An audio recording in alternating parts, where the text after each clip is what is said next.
어둠이 서서히 내려앉는 도시에 어느 낡은 주택가 골목, 이상한 냄새가 갑자기 공기를 채우기 시작했다. 처음에는 희미했지만 점점 코를 찌르는 악취로 변해 그곳에 사는 누구도 편히 잠들 수 없게 만들었다. 아무도 그 냄새가 단순한 악취가 아니라고는 상상하지 못했다. 어느 날 오후 부엌벽을 부수자 끔찍한 비밀이 드러났다. 한 가족의 삶을 송두리째 뒤흔든 이야기의 한 조각의 모습을 드러낸 것이다. 때로는 가장 어두운 진실이 침묵하는 벽 뒤에 묻혀 누군가 용감하게 그것을 파헤쳐 주기를 기다리는 법이다. 그리고 모든 것은 결코 사라지지 않던 그 이상한 냄새에서 시작되었다. 이 채널을 구독하고 알림 설정을 켜서 단편소설 365와 함께 진실을 찾아가는 여정에 동참해주세요. 2025년 5월의 어느 아침, 부산 낙동강 근처의 좁은 골목길은 아직 한산했다. 채소 술에 끄는 소리와 간밤에 내린 비가 남긴 축축한 바람 소리만이 들려올 뿐이었다. 낡은 집들이 줄지어 서 있었다. 벽의 페인트는 벗겨지고 젖은흙 내음과 전통적인 부엌의 냄새가 뒤섞여 이 도시에 오래 산 사람이라면 누구에게나 익숙하면서도 추억이 가득한 분위기를 자아냈다. 그 골목 한가운데 낡은 기와지붕에 이끼가 끼기 시작한 소박한 집 한 채가 서 있었다. 박진우. 건축 자재가게 직원으로 일하는 중년 남성인 그는 아내 김수연과 어린 아들 민준과 함께 이 집으로 이사 온 지 이제 막 3개월이 되었다. 집은 크지 않았다. 오히려 좀 답답하고 어두컴컴하다고 할 수 있었다. 하지만 진우에게 그곳은 수년간 저축하고 아끼고 가족이 더 나은 삶을 살 수 있기를 기도한 끝에 얻은 새로운 희망이었다. 부산, 그것도 도심 근처에 집을 사는 것은 쉬운 일이 아니었다. 하지만 최순자라는 이름의 한 할머니가 이 집을 저렴한 가격에 내놓았을 때 진우는 행운이라고 생각했다. 손주를 돌보기 위해 광주로 이사하고 싶다던 최 할머니는 상냥하고 소박해 보였다. 거래가 끝난 후 진우는 최 할머니를 다시 만난 적이 없었다. 그의 작은 가족은 새로운 일상으로 하루하루를 채우며 삶을 꾸려나가기 시작했다. 처음에는 모든 것이 평화로웠다. 수연은 민준을 돌보느라 바빴고 진우는 아침 일찍 출근해 저녁 늦게 돌아와 때로는 베란다에서 커피 한 잔을 마시며 아들이 이웃 아이들과 노는 모습을 지켜보았다. 진우는 가끔 이것이 바로 자신이 그토록 찾아 헤매던 소박한 행복이 아닐까 생각했다. 하지만 그 행복은 보이지 않는 무언가가 서서히 나타나면서 금이 가기 시작했다. 4월 중순부터 진우와 수연은 부엌 근처에서 가끔씩 풍겨오는 이상한 냄새를 알아차리기 시작했다. 처음에는 그저 하수구 냄새나 죽은 쥐 냄새, 낙동강 주변 낡은 주택가에서는 흔한 일이라고 생각했다. 진우는 나프탈렌과 살충제를 사고 배수구를 청소하고 심지어 기술자를 불러 파이프를 점검하게 했다. 하지만 냄새는 여전히 사라지지 않았다. 시간이 갈수록 점점 더 지독해졌다. 매일 밤 불이 꺼지고 모두가 잠들면 그 냄새는 마치 공중에서 춤을 추듯 방으로 스며들어 코를 찌르고 베개와 이불에 스며들었다. 몇몇 밤에는 수연이 냄새를 견디지 못하고 민준을 거실로 데리고 나와 잠을 자야 했다. 수십 년 동안 그 집을 알고 지낸 동네 사람들은 진우가 불평을 털어놓자 그저 고개를 저을 뿐이었다. 오래된 집은 다 그래요, 박 선생님. 습하거나 다락방에 동물이 죽었을 수도 있죠. 옆 집에 사는 복권 파는 박 아주머니가 말했다. 진우는 모든 것이 나아질 거라 생각하며 잠시 안도했다. 하지만 5월 둘째 주가 되자 냄새는 설명하기 힘든 무언가와 뒤섞여 더욱 날카롭고 숨막히게 변했다. 진우는 부엌 문을 열 때마다 기분이 좋지 않았다. 밤은 더욱 길게 느껴졌다. 수연은 보이지 않는 것들에 대한 두려움에 남몰래 우는 날이 잦아졌다. 늘 활발하던 민준도 두통을 호소하며 잠 못 이루기 시작했다. 마침내 5월 12일 진우는 강씨 아저씨라는 이름의 건축 기술자를 부르기로 결심했다. 그 동네에서 수십 년간 일해온 나이든 남자였다. 강 씨는 진우와 함께 부엌벽을 점검하며 모든 틈새의 냄새를 맡고 작은 망치로 벽돌을 두드려 보았다. 박 선생님, 이 냄새는 이상합니다. 막힌 하수구 냄새가 아니에요. 예전에 공사 현장에서 일할 때 이런 냄새를 맡아본 적이 있습니다. 우물에 큰 사체가 걸려 있었을 때였죠. 강 씨가 나지막이 말했다. 강 씨가 다른 부분보다 더 새로워 보이는 벽 한쪽 구석을 드릴로 뚫자 갑자기 쩍 하는 소리와 함께 작은 폭발음이 들렸다.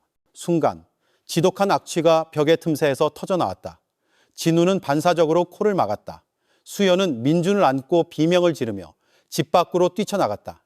강 씨도 몇 걸음 뒤로 물러섰다. 그의 얼굴은 창백했고 손은 떨리고 있었다. 진우는 새로 생긴 구멍 안을 들여다보았다. 그리고 그곳에서 그는 평생 상상조차 해본 적 없는 것을 보았다. 플라스틱 조각, 낡은 천, 그리고 파랗게 썩어가는 사람의 살점처럼 보이는 무언가가 있었다. 모든 것은 순식간에 일어났다. 그 후 진우는 즉시 경찰에 신고했다. 30분도 채 안 되어 그의 집 마당은 경찰, 감식반, 그리고 호기심에 찬 동네 사람들로 가득 찼다. 낙동강변의 작은 집은 갑자기 관심의 중심이 되었고 사람들의 입에 오르내렸으며 오랫동안 거대한 비밀이 숨겨져 있던 장소가 되었다. 아무도 그 소박한 벽 뒤에 수많은 사람들의 삶을 바꿀 비극적인 이야기가 숨겨져 있을 거라고는 예상하지 못했다. 그들이 그동안 들이마셨던 이상한 냄새는 사실 죽음의 냄새였다. 진실과 거짓, 용기와 두려움, 사랑과 배신이 뒤엉킨 소용돌이 속으로 누구든 끌어들일 준비가 된 어두운 비밀의 냄새였던 것이다. 그리고 진우에게 그날은 누가 죽었는지뿐만 아니라 누가 진정으로 벽 뒤에 숨어 있었는지에 대한 답을 찾는 상처와 두려움, 그리고 용기로 가득한 긴 여정의 시작이 되었다. 누가 그동안 결코 존재해서는 안 될 비밀을 위해 입을 다물고 있었는가? 그날 아침 부산은 아직 밤의 꿈에서 완전히 깨어나지 않았다. 낙동강 주변의 작은 골목길은 여전히 옅은 안개에 덮여 있었다. 새벽 예불 소리가 막 잦아들었지만 박진우의 집에서는 삶의 맥박이 멈춘 듯했다. 전날 밤 경찰이 다녀간 이후 그 소박한 집에는 노란색 폴리스 라인이 쳐졌다. 이웃들의 모든 활동이 방해받았다. 주민들은 집을 드나들며 수군거렸다. 그들의 얼굴에는 두려움과 호기심이 뒤섞여 있었다. 분식집 한 구석에서 박 아주머니는 이미 악취와 벽 속 시체에 대해 듣고 싶어하는 누구에게나 이야기하기 시작했다. 그 이야기는 아침의 뜨거운 튀김 냄새보다 더 빨리 퍼져나갔다. 거실에서 진우는 아직 잠든 민준을 품에 안고 앉아 있었다. 수연의 눈은 밤새 잠 못 이룬 듯 붉게 충혈되어 있었다. 몇몇 이웃들이 음식과 위로의 말을 건네러 찾아왔지만 진우는 그저 멍하니 고개를 끄덕일 뿐이었다. 그의 마음은 혼란스러웠다. 수년간 애써 마련한 집이 이제 살인사건 현장이 되었다는 것을 상상조차 할 수 없었다. 부산경찰은 신속하게 움직였다. 그날 아침 이동진 경감이 직접 부산경찰청 강력계팀을 이끌었다. 두툼한 콧수염을 기른 중년 남성이었다. 나이가 들어 관자놀이 머리가 희끗해졌지만 자세는 꼿꼿했다. 이동진은 정직하고 똑똑하며 단호하고 세부 사항에 매우 주의를 기울이는 경찰로 알려져 있었다. 그는 아직 젊지만 꼼꼼하고 참을성이 있는 오른팔 김민석 경위와 함께 도착했다. 그들 뒤에서는 2명의 감식반원이 벽에서 발견된 시신 조각이 담긴 비닐을 조심스럽게 옮기고 있었다. 이동진은 부엌 구석구석을 살폈다. 그의 눈은 벽의 균열, 축축한 바닥, 그리고 얼마 되지 않아 보이는 보수 흔적을 훑었다. 이 부분은 새로 한 것 같군. 그가 시신이 발견된 벽을 가리키며 말했다. 그때까지 고개를 숙이고 서 있기만 하던 진우가 용기를 내어 다가왔다. 저는 아무것도 모릅니다. 경감님. 이 집은 최순자 할머니에게서 있는 그대로 샀습니다. 그가 힘없이 말했다. 이동진은 진우를 한참 바라보다 그의 어깨를 두드렸다. 걱정 마세요, 박 선생님. 우리가 누가 이런 짓을 했는지 알아낼 겁니다. 한편 감식반의 윤 박사는 남은 시신을 검사하느라 분주했다. 젊은 여성으로 사망한 지 6개월 이상 된 것으로 추정됩니다. 머리 부분에 둔기로 맞은 흔적이 있습니다. 윤 박사가 이동진에게 보고했다. 신분증도 시신에 특별한 표식도 없었으며 낡은 천조각과 포장용 비닐이 일부에 여전히 붙어 있을 뿐이었다. 김경희는 집 문서를 조사하기 시작했다. 거래 서류에서 그는 이 집이 올해 초에 막 소유권이 이전되었다는 사실을 발견했다. 판매자 이름은 최순자였다. 김경희는 진우에게 최순자 할머니에 대해 물었다. 저는 잘 모릅니다, 경희님. 매매 계약 전에 몇 번 만난 게 전부입니다. 그 후 할머니는 손주와 함께 산다며 바로 광주로 이사 가셨습니다. 수사가 시작되었다. 그날 오후 경찰팀은 최순자 할머니의 행적을 추적했다. 주민등록 자료에 따르면 최순자는 63세의 과부로 과거 재봉사로 일했다. 말수가 적지만 이웃, 특히 어려운 사람들을 잘 돕는 것으로 알려져 있었다. 몇몇 이웃 주민들은 최근 몇 년간 유나 씨라고 불리는 젊은 여성이 그 집에 자주 드나들었고 몇 달간 머물다가 갑자기 사라졌다고 증언했다. 수사 과정에서 새로운 얼굴들이 나타나기 시작했다. 그중 한 명은 진우의 집 수리를 도왔던 건축기술자 강 씨였다. 경찰이 신문하자 강 씨는 불안해 보였다. 저는 그냥 부엌벽을 정리해달라는 부탁만 받았습니다, 형사님. 그때 부탁한 건 최 할머니 본인이셨어요. 벽이 습해서 땜질해야 한다고 하셨죠. 저는 그 안에 뭐가 있었는지 전혀 몰랐습니다.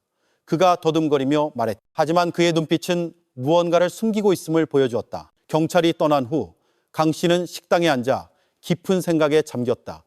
뜨거운 차를 마시며 그의 마음은 복잡했다. 그는 몇 달 전 그 집에서 일할 때 최 할머니가 특정 벽 부분에 대해 유난히 까다롭게 굴며 너무 깊게 파지 말라고 했던 것을 똑똑히 기억했다. 하지만 그때 강 씨는 침묵을 선택했다. 그는 과거에 사채 빚에 시달리던 아들을 구해준 최 할머니에게 마음의 빚이 있었다. 한편 이동진 경감은 동네 주민들을 모았다. 그는 그 집에서 이상한 것을 본 적이 있는 사람은 누구든 말해달라고 요청했다. 박 아주머니는 평소처럼 가장 열성적이었다. 내가 그 유나 아가씨가 들락날락하는 걸 자주 봤어요. 가끔 밤늦게도 집을 드나들더라고. 작년 9월쯤에는 밤에 사람들이 싸우는 것 같은 시끄러운 소리도 들었고요. 그녀가 이야기했다. 또 다른 젊은이인 재호는 검은 재킷을 입은 젊은 남자가 그 집에서 황급히 나오는 것을 본 적이 있다고 증언했다. 추석 연휴를 앞둔 어느 날 밤이었다. 경찰팀은 골목 끝에 있는 편의점에 CCTV 녹화 영상을 확인했다. 2024년 9월의 한 영상에서 젊은 여성이 최순자 할머니의 집에 들어간 후 다시는 나오는 모습이 보이지 않았다. 다른 영상에서는 얼굴이 흐릿한 한 남성, 나중에 한태식으로 밝혀짐 이 밤에 그 집에 들어갔다. 여기까지 이르자 이동진 경감은 사건의 퍼즐을 맞추기 시작했다. 그는 팀에게 지난 6개월간 부산 지역의 실종자 데이터를 찾아보라고 지시했다. 그 목록에는 25세의 프리랜서 회계 보조원으로 일하며 가까운 가족이 없는 이유, 나라는 젊은 여성의 실종 신고가 있었다. 실종 신고는 그녀가 사라진 지 거의 2달이 지나서야 들어왔으며 그것도 가족이 아닌 룸메이트로부터였다. 즉시 감식팀은 집에서 발견된 생체 데이터와 물품들을 이윤아의 데이터와 대조했다. 조금씩 진실이 드러나기 시작했다. 벽 뒤에서 발견된 시신은 이윤아였다. 시신 발견 소식은 동네 전체로 즉시 퍼져나갔다. 많은 주민들이 충격을 받았고 특히 윤아를 조용하고 착한 아가씨로 알고 있던 사람들은 더욱 그러했다. 진우는 점점 더 압박감을 느꼈다. 그는 새로 산 집이 흉가로 낙인 찍히고 이웃들에게 의심받을까 봐 걱정했다. 하지만 그는 이제 매일 밤 두려움에 시달리는 아내와 아들을 생각하며 더 걱정했다. 박 선생님, 이 집이 잘못된 게 아닙니다. 이건 운명이고 아마도 하느님께서 진실이 밝혀지길 원하셨을 겁니다. 동장님이 위로차 방문했을 때 말했다. 한편 수사는 계속해서 빠르게 진행되었다. 이동진 경감은 광주경찰서와 협력하여 최순자 할머니의 소재를 찾았다.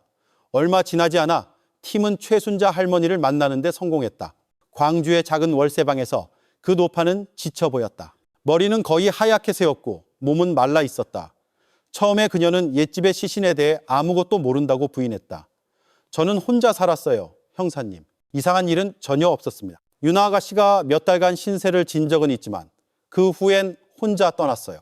그녀가 힘없는 목소리로 말했다. 하지만 법의학 데이터와 증인들의 진술은 최순자 할머니가 무언가를 숨기고 있음을 보여주었다. 게다가 CCTV 녹화 영상에는 젊은 남자가 그 집에 자주 드나드는 모습이 발견되었다. 추가 수사는 이윤아의 전 남자친구인 한태식에게로 향했다. 부산에서 자비를 하며 지내던 한태식은 몇 차례 경찰 소환을 받았지만 항상 교묘하게 빠져나갔다. 강 씨의 불안감은 진우 가족이 불안 속에서 사는 모습을 보며 더욱 커졌다. 어느 날 밤 강 씨는 몰래 진우의 집문 밑으로 작은 쪽지를 밀어 넣었다. 그 쪽지에는 이렇게 쓰여 있었다. 부엌 뒤쪽 벽을 확인해 보세요. 무언가 다릅니다. 아무에게도 말하지 마세요. 하느님께서 선생님 가족을 보호해 주시길 빕니다. 이 익명의 메시지는 이동진 경감의 손에 들어갔고 그는 이 사건에 더 많은 사람이 연루되어 있다는 확신을 갖게 되었다. 긴장감 넘치는 수사 속에서 동네 주민들은 불안해하기 시작했다. 동네 평판을 걱정하거나 집값이 떨어질까 두려워하는 사람도 있었고 낯선 사람을 경계하는 사람도 있었다. 진우는 사회적 압박에 직면해야 했다. 이웃 아이들은 민준을 피하기 시작했다. 수연은 집에 귀신이 나오는지에 대해 자주 질문을 받았다.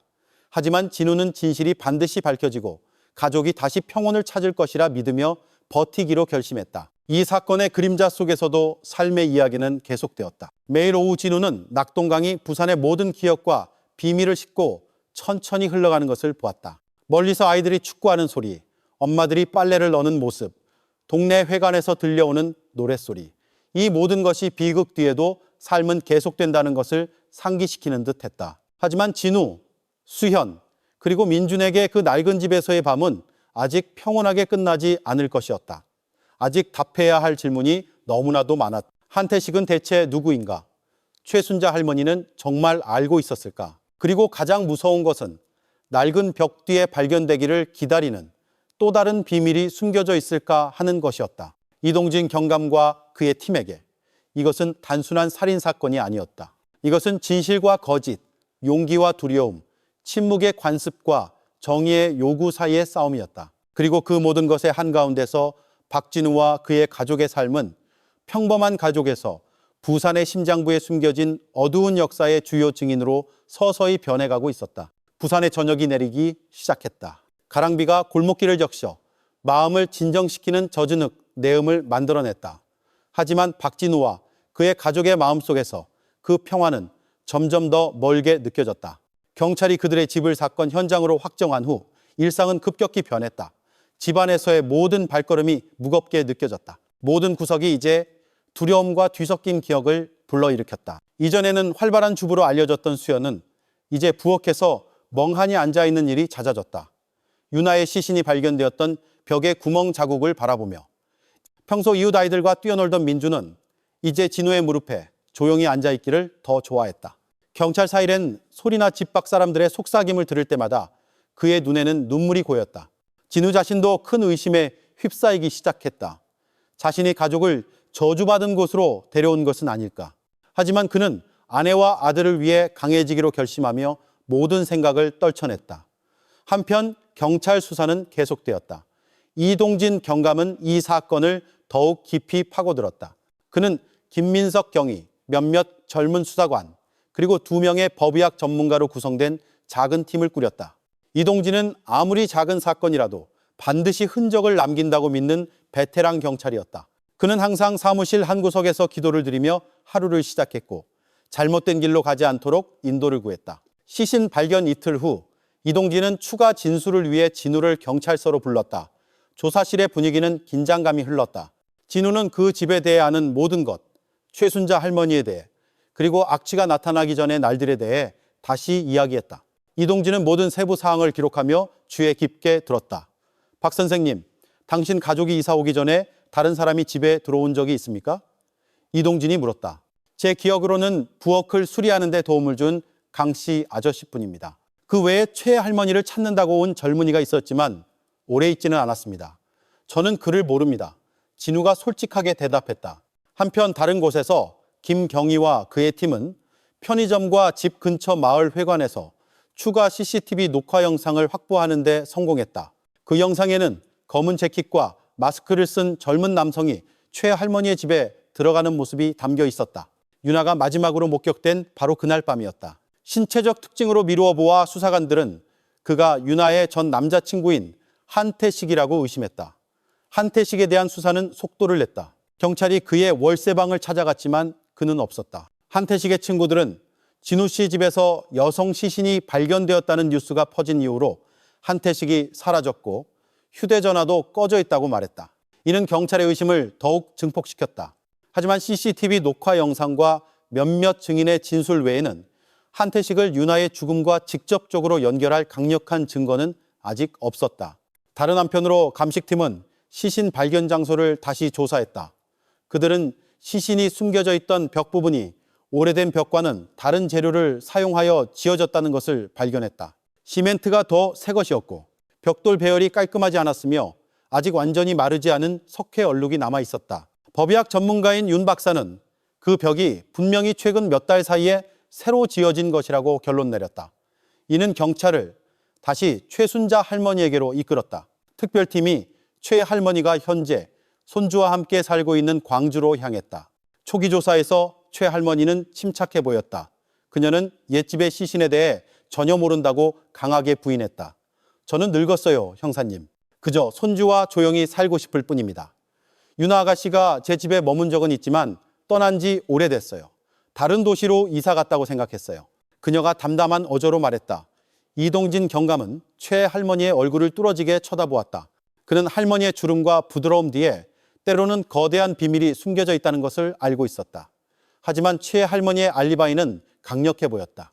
버스터미널의 여행 기록과 CCTV 녹화 영상에 따르면 최 할머니는 집이 팔린 다음 날 정말로 광주로 떠났고 윤아의 사망 추정 기간 동안 부산으로 돌아온 적이 없었다. 이 증거들은 이론적으로 그녀를 직접적인 혐의에서 벗어나게 했다. 하지만 이동진 경감의 마음속에는 무언가 석연치 않은 점이 있었다. 그는 다시 조사하기 위해 진우와 강 씨를 부산으로 불렀다. 진우는 진술의 일관성을 유지했다. 하지만 강 씨 차례가 되자 그 노인은 더욱 불안해 보였다. 그는 고개를 숙이고 경찰의 눈을 거의 마주치지 않았으며 손을 작게 떨었다. 강 선생님, 그 집 부엌을 수리할 때 이상한 것을 본 적이 있습니까? 김경희가 부드럽게 물었다.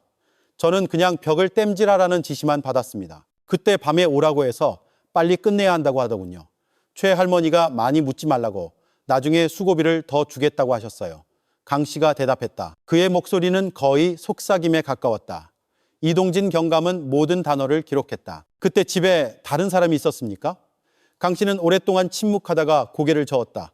하지만 그의 마음속에서는 내적 갈등이 격렬하게 일어났다. 그는 그날 밤 희미하게 여자가 우는 소리가 들렸던 것을 분명히 기억했지만 못 들은 척했다. 그는 최 할머니의 신뢰를 잃을까 두려웠다. 어른들의 일에 끼어들었다가 아들이 다시 문제에 휘말릴까 봐 두려웠다. 그는 남몰래 후회했지만 그의 입은 죄책감과 마음의 빚으로 굳게 닫혀 있었다. 한편 이 사건에 대한 뉴스는 부산 전역으로 계속 퍼져나갔다. 지역 언론은 최순자 할머니의 배경, 이윤아의 삶, 그리고 살해 동기에 대한 소문을 다루는 탐사 보도를 내보내기 시작했다. 대형 사건을 파헤치는 것으로 유명한 베테랑 기자인 강지훈이 직접적인 정보를 얻기 위해 진우의 집을 찾아왔다. 그는 진우에게 강하게 버티고 사회적 압력에 굴복하지 말라고 격려했다. 박 선생님, 밖에는 진실을 알고 싶어하는 사람들이 많습니다. 두려움이 당신과 가족을 지배하게 두지 마세요. 강 기자가 말했다. 수연도 동네 부녀회 어머니들로부터 지지를 받았다. 그들은 음식을 가져다 주고 불안한 밤에 수연과 함께 있어 주었으며 진우가 쉴 수 있도록 민준을 돌봐주었다. 서서히 불안의 파도 속에서 상부상조와 공감이라는 한국 사회 특유의 연대감이 나타났다. 모든 소란 속에서 진우는 삶을 되돌아보기 시작했다. 그는 돌아가신 아버지의 조언을 기억했다. 진우야, 때로는 시련이 우리를 약하게 하려고 오는 것이 아니라 우리가 얼마나 강한지를 증명하기 위해 오는 거란다. 그 말이 그의 머릿속에서 계속 맴돌았다. 매일 아침 그는 집 창문 너머로 떠오르는 태양을 바라보며 가족에게 보호와 힘을 달라고 기도하는 습관을 들였다. 다시 긴 밤이 찾아왔다. 이번에는 다른 종류의 불안감과 함께였다. 진우는 때때로 부엌 구석에 서 있는 젊은 여성의 그림자를 보는 악몽 때문에 잠에서 깼다. 집 복도에 울려 퍼지는 흐느낌 소리. 하지만 그는 가장 무서운 것이 귀신이나 원혼이 아니라 누구를 믿을 수 있는지, 누가 실제로 그의 집에 죽음을 가져왔는지에 대한 불확실성이라는 것을 깨달았다. 그 모든 것 뒤에서 그는 고뇌했다. 그는 집 밖으로 나가는 일이 드물어졌고 방에 조용히 앉아 지금은 해외에서 일하는 아들의 사진을 바라보기를 선택했다. 눈을 감을 때마다 최 할머니의 얼굴과 이윤아의 희미한 목소리가 그의 마음을 괴롭혔다. 그는 언젠가 진실이 밝혀질 것을 알았지만 그것을 여는 사람이 될 준비가 되어 있지 않았다. 한편 경찰 수사팀은 마침내 돌파구를 찾았다. 최 할머니의 금융거래를 조사한 결과 이윤아가 실종되기 몇 주 전에 정체불명의 계좌에서 거액의 자금이 이체된 사실이 드러났다. 그 자금은 횡령 및 허위 조달 계획과 자주 연관되던 한 건설 회사에서 나온 것으로 밝혀졌다. 그 회사에서 프리랜서 회계 보조원으로 일했던 이윤아가 위험한 무언가를 알고 있었던 것으로 추정되었다. 이동진 경감은 새로운 전략을 세우기 시작했다. 그는 윤아 살해 동기가 단순한 개인적인 문제가 아니라 더 많은 당사자가 연루된 거대한 비밀과 관련이 있다고 확신했다. 그는 팀에게 진우의 낡은 집벽 뒤에는 시신뿐만 아니라 많은 사람을 무너뜨릴 수 있는 거짓말의 네트워크도 묻혀 있으니 항상 경계하라고 상기시켰다. 그날 밤 진우의 집에는 비가 더욱 세차게 내렸다. 수연은 창문을 바라보았다. 진우는 잠든 민준 옆에 앉아 있었다. 밖에서는 배수구로 물 흐르는 소리가 바람의 흐느낌과 뒤섞였다. 내일이 또 어떤 놀라움을 가져다 줄지 아무도 몰랐다. 하지만 진우는 무슨 일이 일어나든 가족과 진실을 위해 모든 것에 맞서기로 결심했다. 그리고 박부산의 좁은 골목 어두운 구석에서는 아직 파헤쳐지기를 기다리는 비밀이 있었다. 한 가족의 삶을 바꿀 뿐만 아니라 동네 전체를 뒤흔들고 모든 사람에게 편안함을 위한, 침묵과 정의를 위한 발언 사이에서 선택하도록 도전하는 비밀이. 부산의 분위기는 진우의 집벽 뒤에서 시신이 발견되었다는 뉴스가 나온 이후 급격히 변했다. 매일 아침 그 작은 골목길은 기자들, 경찰, 그리고 호기심 많은 주민들로 붐볐다. 예전에는 강가의 소박한 집으로 스쳐 지나가던 박진우의 집이 이제는 관심의 중심이 되었다. 진우는 자신의 모든 행동이 감시당하는 것처럼 느꼈다. 수연은 이웃의 동행 없이는 집 밖으로 나갈 엄두도 내지 못했다.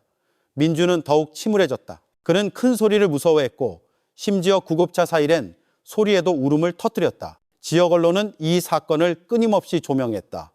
최순자 할머니의 이름이 서서히 수면 위로 떠올랐다. 몇몇 기자들은 그 노파의 과거를 추적하며 그녀의 젊은 시절 이야기를 찾고 심지어 그녀의 고향인 창원까지 찾아갔다. 속삭임과 소문 속에서 최 할머니가 독립적이고 고집이 세며 개인적인 문제에 대해서는 매우 폐쇄적인 여성으로 알려져 있었다는 사실이 드러났다. 그녀는 이웃을 자주 도왔지만 가족이나 돈에 대해 물으면 쉽게 기분 상해하기도 했다.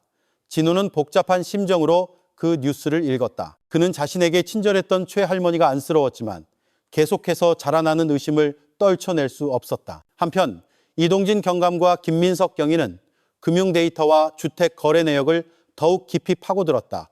그들은 이상한 점을 발견했다. 집이 팔리기 전에 부엌과 뒷방에 2차례의 대대적인 보수 공사가 있었다는 것이다.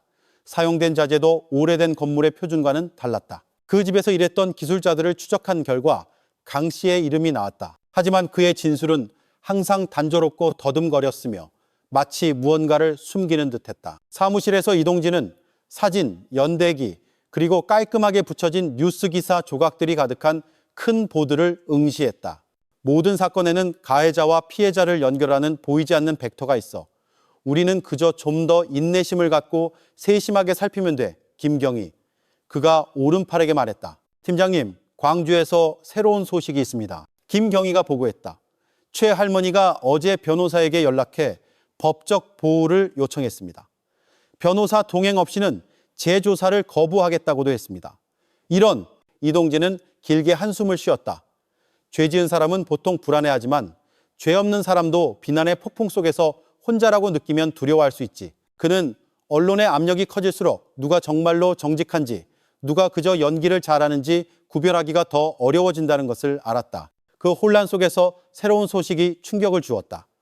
마침내 광주버스터미널과 진우의 집 근처 작은 식당에서 확보한 CCTV 녹화 영상에서 한 장면에는 마스크와 모자, 검은 재킷을 착용한 중간 체격의 젊은 남성이 최 할머니와 함께 차에서 내리는 모습이 담겨 있었다. 이윤아가 마지막으로 살아있는 모습이 목격된 날 이후의 밤이었다. 경찰은 그 남자가 한태식이라고 추정했다. 하지만 선명한 얼굴 녹화 영상과 직접적인 목격자 없이는 그 추정만으로 체포하기에는 충분하지 않았다. 한편 진우와 수연은 불확실성 속에서 살았다. 몇몇 이웃들은 피하기 시작했다. 다른 골목의 아이들은 그들의 집에 가서 노는 것이 금지되었다. 심지어 어떤 주민은 가족의 안전을 위해 그 집을 팔고 다른 곳으로 이사가라고 진우에게 제안했다. 이 집은 이제 오염됐어요. 박 선생님. 옛 어른들 말씀에 사람을 삼킨 땅은 복을 가져다 주지 않는다고 했어요. 앞집 사는 최 씨 아저씨가 속삭였다. 하지만 진우는 마음이 흔들렸음에도 불구하고 수년간의 노력의 결실과 희망을 잃을 준비가 되어 있지 않았다. 그는 이제 더 자주 침묵하는 수연을 바라보았다. 그녀의 얼굴은 지쳐 있었지만 눈에는 여전히 결의가 담겨 있었다. 수연 자신도 죄책감을 품고 있었다. 그녀는 남편을 큰 문제의 소용돌이 속으로 끌어들였다고 느꼈다. 때로는 밤의 잠에서 깨어집 천장을 바라보며 아직도 편히 쉬지 못하는 영혼이 저곳을 떠돌고 있을까라고 자문했다. 하지만 잠든 민준을 볼 때마다 수연은 버텨야 할 이유를 다시 찾았다. 우리가 함께 있는 한 이 집은 여전히 우리 집이야. 불안 가득한 어느 날 밤 그녀가 진우의 귀에 조용히 속삭였다. 다른 한편으로 강 씨는 마음의 부담에 점점 더 숨이 막혔다. 그는 많은 것을 알았지만 말하기를 두려워했다. 매일 그는 진우의 집을 지나치며 경찰에게 다시 불려가지 않기를 바라며 고개를 숙였다. 하지만 어느 날 오후 퇴근길에 베란다에 홀로 앉아있는 진우를 보고 그는 멈춰섰다. 박 선생님, 잠시 이야기 좀 할 수 있을까요? 그가 조용히 말했다. 진우는 호기심과 경계심이 뒤섞인 눈으로 강 씨를 바라보았다. 물론이죠, 아저씨. 무슨 일이세요? 강 씨는 고개를 숙이고 깊은 숨을 내쉬었다. 제가 예전에 최 할머니의 지시로 벽을 수리한 적이 있습니다. 하지만 그때 왜 밤에 서둘러서 공사를 해야 하는지, 그리고 이미 준비된 자재에 대해 묻지 말라고 하는지 이상하게 생각했습니다. 저는 그냥 돕는다고만 생각했지 무슨 일이 있었는지는 몰랐습니다. 그의 목소리는 떨렸고 얼굴은 순식간에 늙어 보였다. 진우는 강 씨의 어깨를 쥐었다. 강 아저씨, 아저씨는 저와 제 가족을 도와주셨습니다. 이 모든 게 아저씨 잘못이 아니에요. 진실은 때가 되면 반드시 밝혀질 겁니다. 강 씨는 고개를 끄덕였고 눈물이 거의 떨어질 뻔했다. 그 후 밤마다 그는 평소보다 더 오래 기도하며 자신의 모든 무지와 두려움에 대해 용서를 구했다. 그는 비록 의도치 않은 조력자였을지라도 자신이 그 비밀의 고리 일부라는 것을 알았다. 한편 경찰서에서 이동진 경감과 김민석 경위는 새로운 단서를 발견했다. 법의학 실험실 결과 벽 안쪽에서 진우, 수연 또는 강 씨와 전혀 일치하지 않는 낯선 지문이 발견되었다. 데이터 스캐닝 기술을 사용하여 팀은 마침내 그 지문이 한태식의 것임을 확인했다.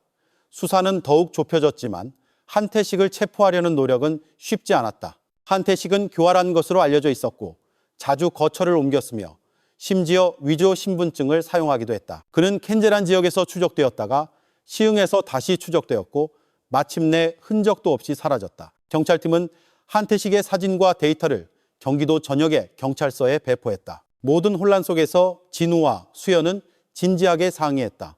집을 떠나야 할까? 아니면 사건이 끝날 때까지 버텨야 할까? 부모님의 대화를 들은 민준이 갑자기 엄마를 꽉 껴안았다. 이사 가기 싫어요, 엄마. 여긴 우리 집이잖아요. 그 순수한 목소리가 진우의 마음을 찔렀다. 그는 집이 단지 건물이 아니라 희망, 추억, 그리고 폭풍 속에서 버티는 힘이라는 것을 깨달았다.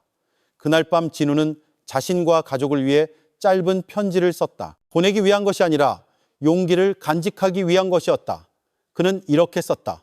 이 집은 많은 것의 증인이 되었다. 만약 우리가 떠나야 한다면 우리는 함께 떠날 것이다. 하지만 진실이 우리를 이곳에 머물게 할 수 있다면 나는 모든 것이 명백해질 때까지 버티고 싶다. 한편 언론은 새로운 뉴스로 경찰을 계속 압박했다. 일부 헤드라인은 의도적으로 여론을 몰아갔다. 최 할머니를 옹호하는 기사도 있었고 그녀를 궁지로 모는 기사도 있었다. 탐사보도 기자인 강지우는 편견과 사실을 구별하는 것의 중요성에 대한 특별 칼럼을 썼다. 그는 모든 증거가 완비되기 전에 섣불리 판단하지 말라고 대중에게 상기시켰다. 다음 날들은 불안으로 가득 찼다. 진실은 점점 더 가까워졌지만 과거의 그림자와 벽 뒤에 갇힌 비밀은 아직 완전히 밝혀지기를 기다리고 있었다. 그리고 그 모든 것 사이에서 진우와 민주는 기도와 희망, 그리고 결코 꺼지지 않는 가족의 힘으로 계속 버텼다. 그날 아침 박진우의 집 분위기는 여전히 침울했다. 부산의 하늘은 흐렸고 새벽 예불 소리는 기운 없이 지나갔다. 수연은 부엌 구석에 앉아 있었다. 눈은 부어 있었고 민주는 그녀의 무릎에 웅크리고 있었다. 진우는 이미 식어버린 커피를 휘젓고 있었다. 머릿속은 물음표로 가득했다. 텔레비전의 모든 뉴스, 이웃의 모든 속삭임, 집 앞에 멈추는 오토바이 소리 하나하나가 모두 위협의 그림자처럼 느껴졌다. 경찰서에서도 이동진 경감은 긴장을 늦추지 않았다. 그와 그의 팀은 계속해서 정보 조각들을 모으고 있었다. 부엌벽 잔해에서 한태식의 지문이 확인된 후 그 청년에 대한 추적은 최우선 순위가 되었다.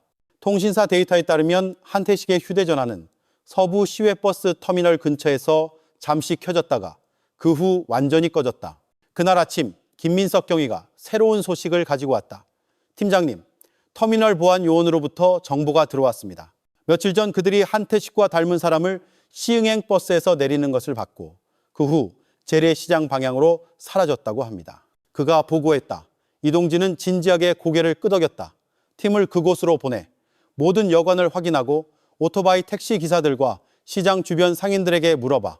한태식 같은 사람은 아무리 작더라도 반드시 흔적을 남길 거야. 경찰팀은 신속하게 움직였다. 한태식의 사진이 부산과 시흥의 여러 파출소에 배포되었다. 마침내 시장의 한 담배가게 주인이 한태식을 본 적이 있다고 인정했다. 그는 담배를 사면서 일일 숙박이 가능한 방에 대해 물었다고 한다.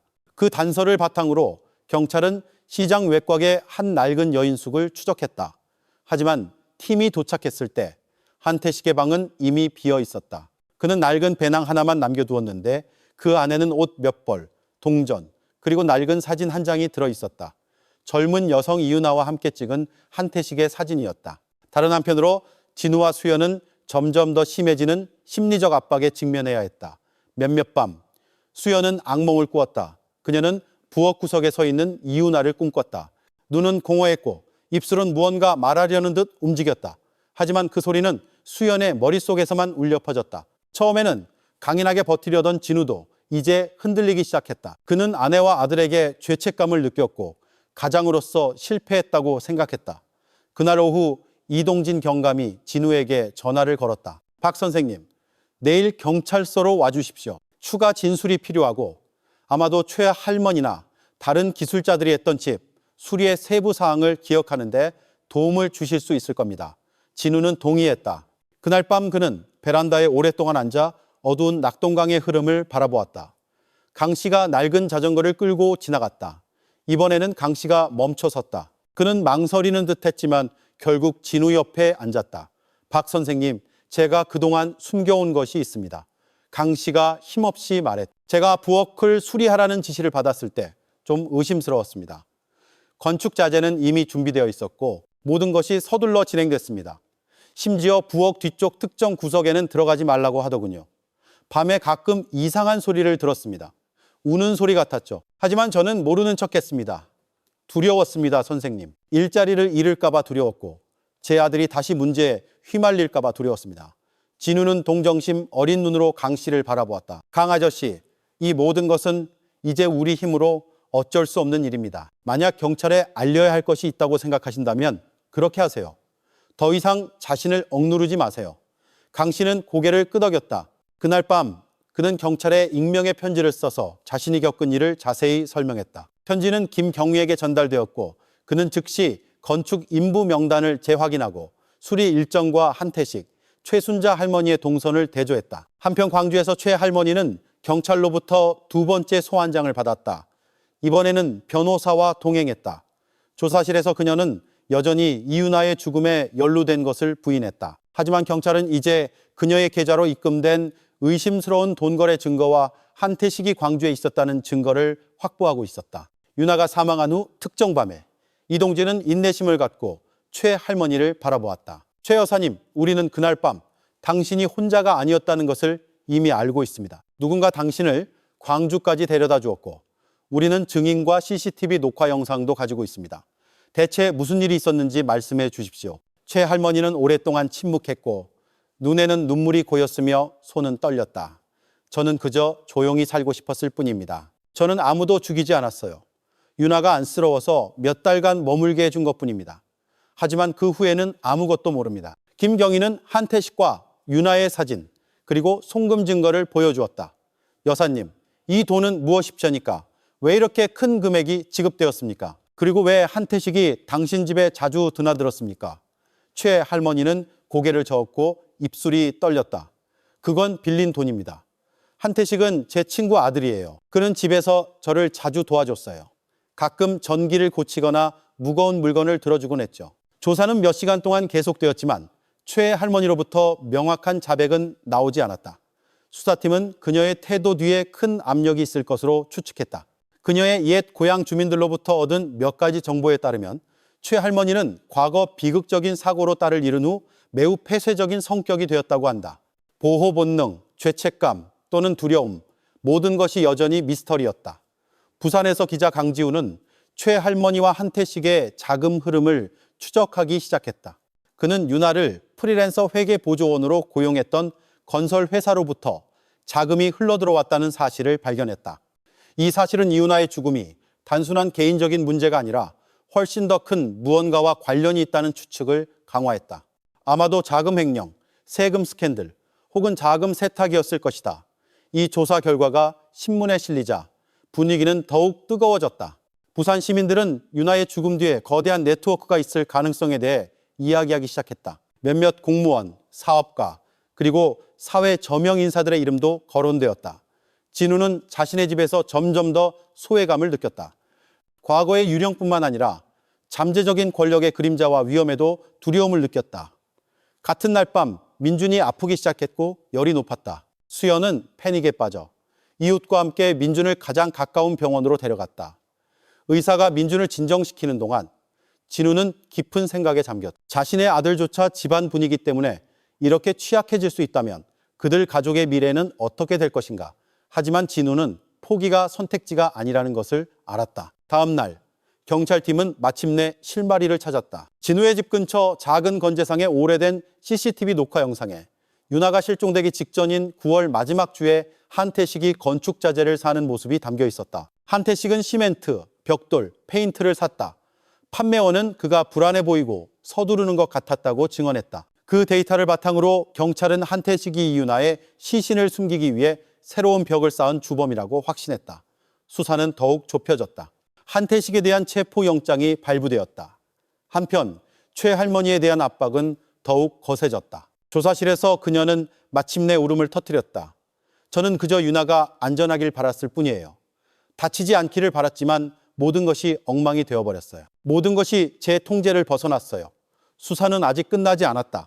하지만 한 가지는 이제 분명해졌다. 이윤아의 죽음은 단순한 복수나 질투의 문제가 아니라 많은 사람을 연루시킨 긴 비밀의 사슬이었다. 모든 벽, 모든 거짓말의 층 뒤에는 숨겨진 흔적이 있었고 하나씩 진실이 드러나기 시작했다. 진우, 수연, 그리고 민주는 두려움이 여전히 드리워져 있음에도 불구하고 집에 머물기로 최종 결정했다. 매일 밤 그들은 폭풍이 빨리 지나가기를 기도했다. 밖에서는 낙동강의 물소리가 역사의 속삭임과 희망을 실어 나르며 여전히 흘러갔다. 마침내 빛이 어둠을 뚫고 모든 비밀이 수면 위로 드러날 것이라는 희망을 부산 낙동강변의 작은 골목길을 어두운 저녁이 감쌌다.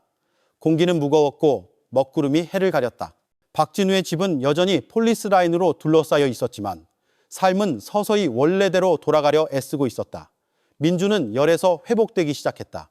아직도 밤에 악몽 때문에 자주 깨긴 했지만 수연은 낡은 한복천으로 벽에 구멍 자국을 덮으며 조용히 집을 정리했다. 부엌을 다시 집처럼 느끼게 하려 했었다. 하지만 모든 큰 소리, 창밖에서 들려오는 모든 속삭임은 그 집이 이제 모든 불안의 중심이라는 것을 상기시켰다. 경찰서에서 이동진 경감은 지칠 줄 몰랐다. 그의 팀은 부산과 시흥 곳곳으로 흩어졌다. 한태식의 얼굴이 포스터, 수배자 명단, 동네 방범, 초소, 식당, 그리고 터미널 벽에 붙었다. 자금 추적 결과는 의심을 더욱 굳혔다. 한태식은 그동안 깨끗하다고 알려졌지만 비밀리에 부정한 행위에 연루되었다는 소문이 있던 대형 건설 회사와 관련된 계좌로부터 거액의 돈을 송금받았다. 이동진의 오른팔인 김민석 경위는 막 광주에서 돌아왔다. 그는 보고했다. 팀장님, 최 할머니는 매우 압박받고 있는 것 같습니다. 변호사는 심지어 조사를 더 인도적으로 해달라고 요청했습니다. 최 할머니는 한태식으로부터 돈을 받은 것은 인정했지만 그 출처는 몰랐다고 주장하기 시작했습니다. 그저 한태식이 자주 돈을 가져왔고 그럴 때마다 가장 가까운 이웃에게조차 모든 것을 비밀로 해달라는 부탁을 받았다고만 알고 있었습니다. 이동진은 고개를 끄덕였다. 그는 최 할머니에 대한 압박이 해답을 가져올 수도 있지만 이미 약하고 상처받기 쉬운 사람을 파괴할 수도 있다는 것을 알았다. 다른 한편으로 그는 동정심이 법 집행을 가리게 할 수는 없었다. 감시를 계속해 한태식이 경기도 밖으로 빠져나가지 못하게 하고 최 할머니가 우리 보호 아래 안전하게 있도록 해. 외부의 압력은 위험할 수 있어. 그가 지시했다. 한편 미스터리로 가득 찬 집의 주인이라는 신분에 적응하기 시작한 진우는 동장님과 몇몇 지역 유지들의 방문을 받았다. 그들은 진우의 베란다에서 작은 회의를 열었다. 그곳에서 진우는 처음으로 공동체의 힘을 느꼈다. 이전에는 뒤에서 속삭이기만 하던 이웃들이 이제 음식을 가져오고 마당 청소를 돕고 심지어 진우와 수연이 경찰서에 가야 할 때 민준을 돌봐주었다. 동장님은 조용히 말했다. 박 선생님 가족에게 닥친 불행은 우리 모두에게 시험입니다. 이 집은 저주가 아니라 사명입니다. 도움이 필요하시면 망설이지 마세요. 우리 모두는 이곳에서 가족입니다. 그 말에 수연은 감동의 눈물을 흘렸다. 그동안 그녀는 혼자이고 소외되었다고 느꼈었다. 하지만 이제 이웃들의 지지에 마음이 따뜻해졌다. 그 이면에서 강 씨의 갈등은 절정에 달했다. 강 씨는 며칠 동안 불안에 시달렸다. 심지어 아내가 잠을 거의 자지 않고 자주 멍하니 있는 그를 꾸짖었다. 어느 날 밤 그는 용기를 내어 경찰서에서 이동진 경감을 만났다. 떨리는 목소리로 그는 야간 수리에 대해, 부엌에서 들려오던 이상한 소리에 대해, 그리고 일자리를 잃을까 봐 두려웠던 것에 대해 아는 모든 것을 털어놓았다. 그는 심지어 한태식이 최할머니 집에 들어와 큰 가방을 들고 긴장된 얼굴로 한밤중에 집을 나서는 것을 본 적이 있다고 인정했다. 이동진은 인내심을 갖고 들었다. 그는 이런 사건에서 강 씨 같은 평범한 시민의 용기가 매우 중요하다는 것을 알았다. 그는 감사를 표하고 강 씨 가족의 안전을 위해 모든 것을 비밀로 해달라고 부탁했다. 강 선생님, 용기 내주셔서 감사합니다. 때로는 하나의 정직한 목소리가 1000개의 증거보다 더 의미가 있습니다. 이동진이 강 씨를 집으로 바래다 주기 전에 말했다. 그 고백이 있은 지 얼마 지나지 않아 수사팀은 기차역 근처의 한 다방에서 새로운 CCTV 녹화 영상을 발견했다. 그곳에서 한태식은 검은 정장을 입은 한 남자와 함께 앉아있는 것이 목격되었다. 그는 부산의 어두운 사업 세계에서 이름이 낯설지 않은 조상철이었다. 조상철은 사기죄로 복역한 적이 있으며 법의 추적을 피하고 싶은 사람들을 위한 서류 위조 및 알리바이 제공 전문가로 알려져 있었다. 한태식과 조상철의 대화는 일부 녹음되었다. 그들이 최 할머니가 이 사건에서 무혐의로 풀려날 수 있도록 알리바이 시나리오를 짜고 있었다는 것을 증명하기에 충분했다. 이 증거는 수사 방향을 바꾸었다. 이동진 경감은 이윤아의 죽음이 빙산의 일각이라는 것을 깨달았다. 낡은 집들을 자금 세탁, 서류 위조, 범죄 은폐 장소로 사용하는 거대한 조직이 있었다. 그 건설 회사에서 회계 보조원으로 일했던 것으로 알려진 윤아는 아마도 거대한 비밀을 알고 있었을 것이고, 그것이 그녀가 침묵해야만 했던 이유였다. 긴장 속에서 진우와 수연은 기도와 연대에서 힘을 찾기 시작했다. 진우는 동네 회관에 더 자주 갔고 이웃들을 만나며 한때 무너졌던 신뢰의 다리를 다시 쌓았다. 처음에는 이사 가고 싶어 했던 수연은 이제 이 집이 그들 여정의 일부라는 것을 받아들이기 시작했다. 그들은 매일 밤 진실이 밝혀지면 무엇을 할지에 대해 의논했다. 진우는 말했다. 아마도 하느님께서 우리를 벌하시려고 이곳에 두신 게 아니라 증인이 되고 빛을 가져오도록 하신 걸 거야. 한편 경찰은 한태식의 자금 출처였던 건설회사 사무실로 수사를 확대했다. 그곳에서 그들은 조작된 몇몇 재무 서류와 여러 익명 계좌로의 거액 이체 기록을 발견했다. 모두 그동안 소문으로만 떠돌던 그림자 같은 이름들, 조상철, 한태식, 그리고 부산과 광주의 몇몇 가짜 집주인들과 관련이 있었다. 광주에서 최 할머니는 마침내 윤아를 불쌍히 여겨 받아주었다고 인정했다. 윤아는 절망적인 상태로 찾아왔고 거물들에게 쫓기고 위협받고 있었다. 최 할머니는 한태식이 윤아를 진정시키기 위해 자주 찾아왔다고 인정했다. 하지만 시간이 지날수록 돈 문제와 위협 때문에 그들의 관계는 악화되었다. 제 집에 시체가 있을 거라고는 상상도 못했어요. 저는 그냥 돕고 싶었을 뿐이에요. 하지만 모든 것이 재앙이 되어버렸어요. 최 할머니가 조사 중 이동진 경감에게 힘없이 말했다. 이동진의 마음은 흔들렸다. 하지만 그는 자신의 임무가 단지 동정심을 느끼는 것이 아니라 진실을 찾는 것이라는 것을 알았다. 다방 CCTV, 송금 내역, 강 씨의 고백, 그리고 디지털 흔적 등 새로운 증거들로 그는 한태식과 조상철이 단순한 살인을 넘어선 더 큰 범죄 네트워크에 연루되어 있다고 더욱 확신하게 되었다. 진우의 집에서의 날들은 다시 다르게 느껴졌다. 이제 진우와 수연은 창문을 더 활짝 열고 미소로 이웃에게 인사하며 민준이 다른 아이들과 마당에서 놀게 했다. 그들은 집에 있는 상처가 아직 아물지 않았다는 것을 알았다. 하지만 서서히 삶이 다시 싹트기 시작했다. 하지만 밤이 되어 모든 것이 조용해지면 진우는 여전히 부엌에 홀로 앉아 이제는 비어있는 벽을 바라보곤 했다. 그곳에서 모든 것이 시작되었고 끝날 것이었다. 용기, 두려움, 그리고 마침내 용감하게 귀 기울이는 이들에게 기꺼이 말하려는 벽들의 목소리에 대한 이야기. 부산의 아침은 다르게 느껴졌다. 며칠간의 불안이 거치고 박진우의 가족은 창문 틈으로 불어오는 시원한 바람을 느낄 수 있었다. 하지만 집 밖에서는 수사의 톱니바퀴가 계속 돌아가며 점점 더 복잡해지는 범죄의 흔적들을 추적하고 있었다. 한태식의 이름은 이제 거의 모든 식당, 동네 회관, 심지어 주민들의 단체 채팅방에서도 화제가 되었다. 경찰, 언론, 그리고 대중은 마치 피 묻은 벽의 미스터리 뒤에 숨겨진 진실을 누가 먼저 찾아낼지 시간과 경쟁하는 듯했다. 경찰 본부에서 이동진 경감은 팀과 함께 긴급회의를 소집했다. 김민석 경위는 새로운 증거들을 제시하며 발표를 시작했다. 여러분, 국립과학수사연구원의 감식 결과가 나왔습니다. 윤아의 시신을 감쌌던 천 조각에서 한태식과 일치하는 혈흔과 지문이 발견되었습니다. 뿐만 아니라 벽 안쪽에는 피해자의 손톱 조각이 있었습니다. 윤아가 죽기 전에 필사적으로 저항했을 가능성이 큽니다. 이동진은 감정을 억누르며 고개를 끄덕였다. 이것은 한태식이 단순히 시신을 숨기는 것을 도운 것이 아니라 그가 주범이라는 것을 의미한다. 하지만 왜? 진짜 동기는 무엇인가? 김경희는 계속했다. 탐사보도 기자인 강지훈 씨가 중요한 기록을 가져왔습니다. 그는 한태식과 윤아가 의심스러운 자금 흐름이 자주 발생했던 같은 건설회사에서 일했다는 것을 발견했습니다. 강 기자가 유출한 문서에는 수억 원의 자금 횡령 사실이 드러나 있습니다. 일부는 한태식의 계좌로, 일부는 조직의 유령 인물로 추정되는 다른 이름들로 흘러들어갔습니다. 이동진은 무거운 한숨을 내쉬었다.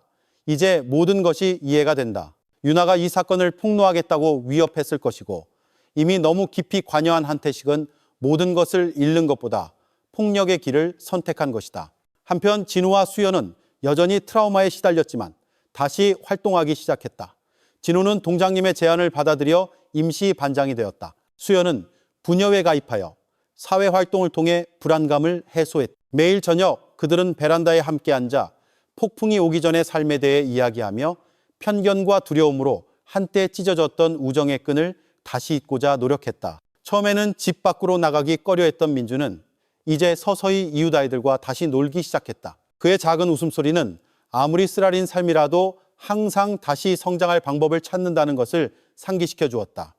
다른 한편으로 강 씨의 갈등은 절정에 달했다. 경찰에 자백한 후 강 씨는 몰래 진우의 집 근처를 어슬렁거리는 낯선 남자의 움직임을 따랐다. 그 남자는 체구가 작고 항상 모자를 낮게 눌렀었으며 평범한 관찰자처럼 보였다. 하지만 현장 노동자로서의 강 씨의 오랜 직감은 그를 경계하게 했다.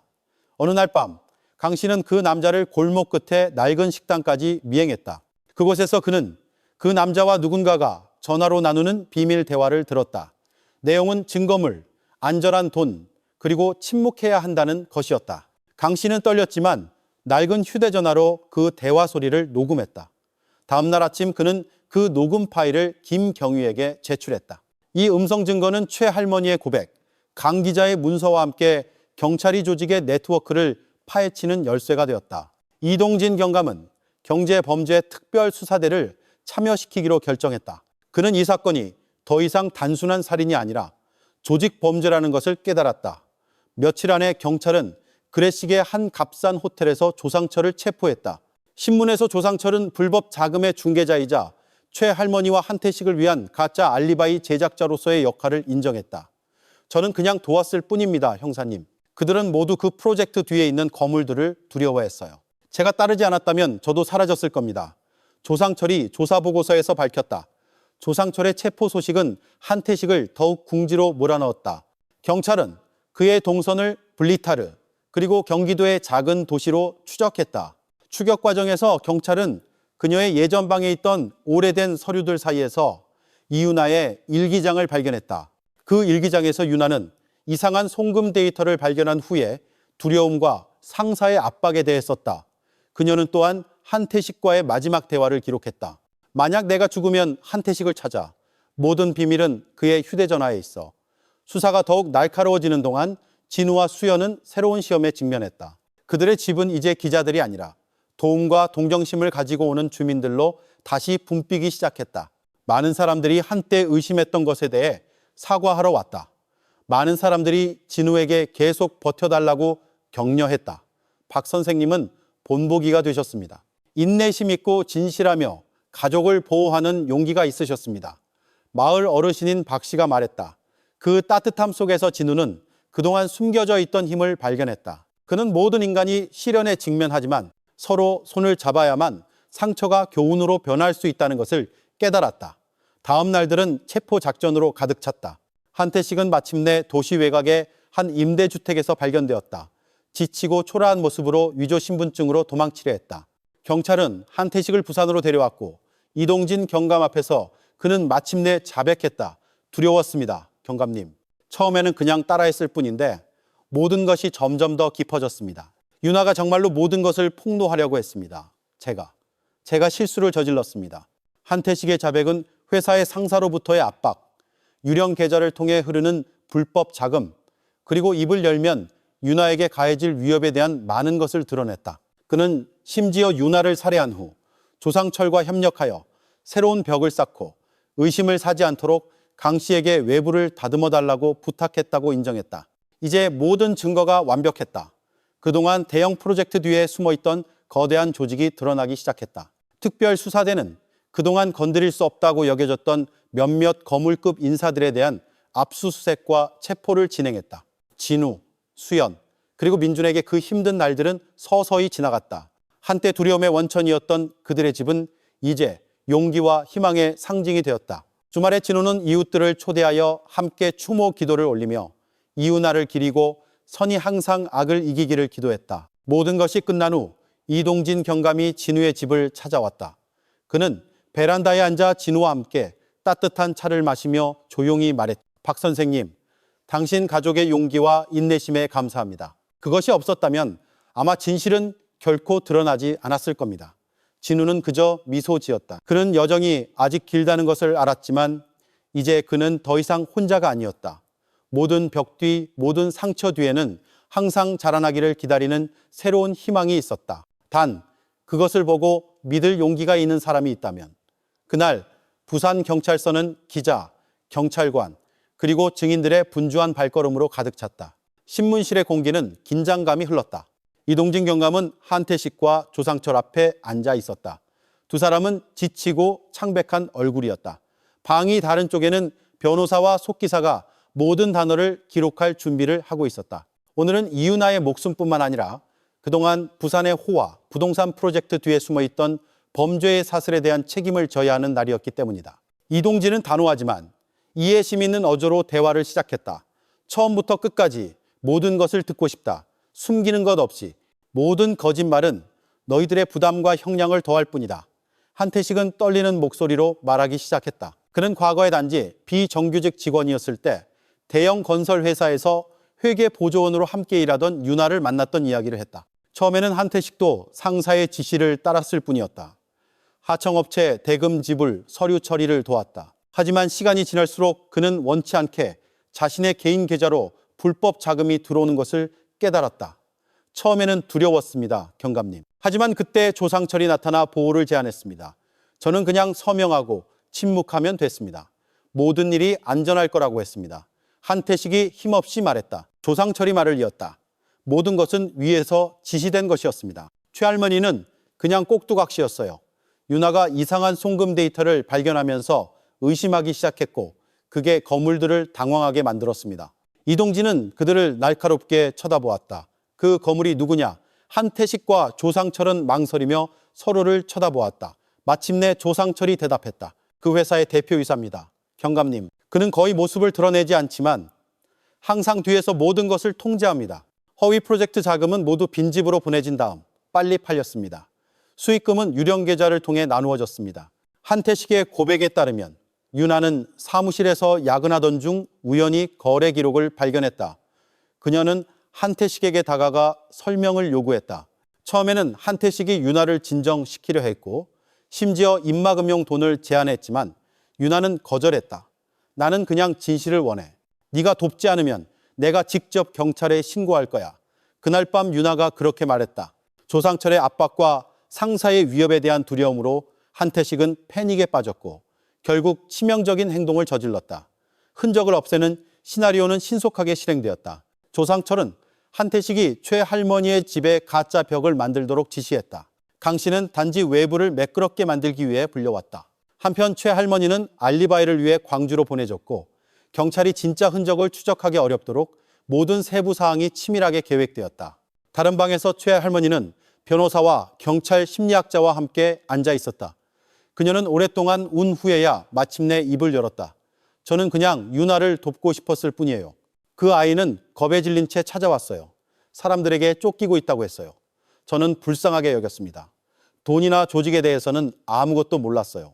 저는 그저 주변 사람들을 너무 믿었고 그것이 제 실수였습니다. 심리학자는 최 할머니를 진정시키며 부드럽게 말했다. 어머니는 도우려고 노력하셨습니다. 때로는 선의가 자신에게 해가 될 수도 있습니다. 하지만 오늘은 진실이 우선되어야 합니다. 완전한 자백. 한태식과 조상철은 경찰에게 부산 부동산 업계의 건물급 인사들을 끌어들일 충분한 증거를 제공했다.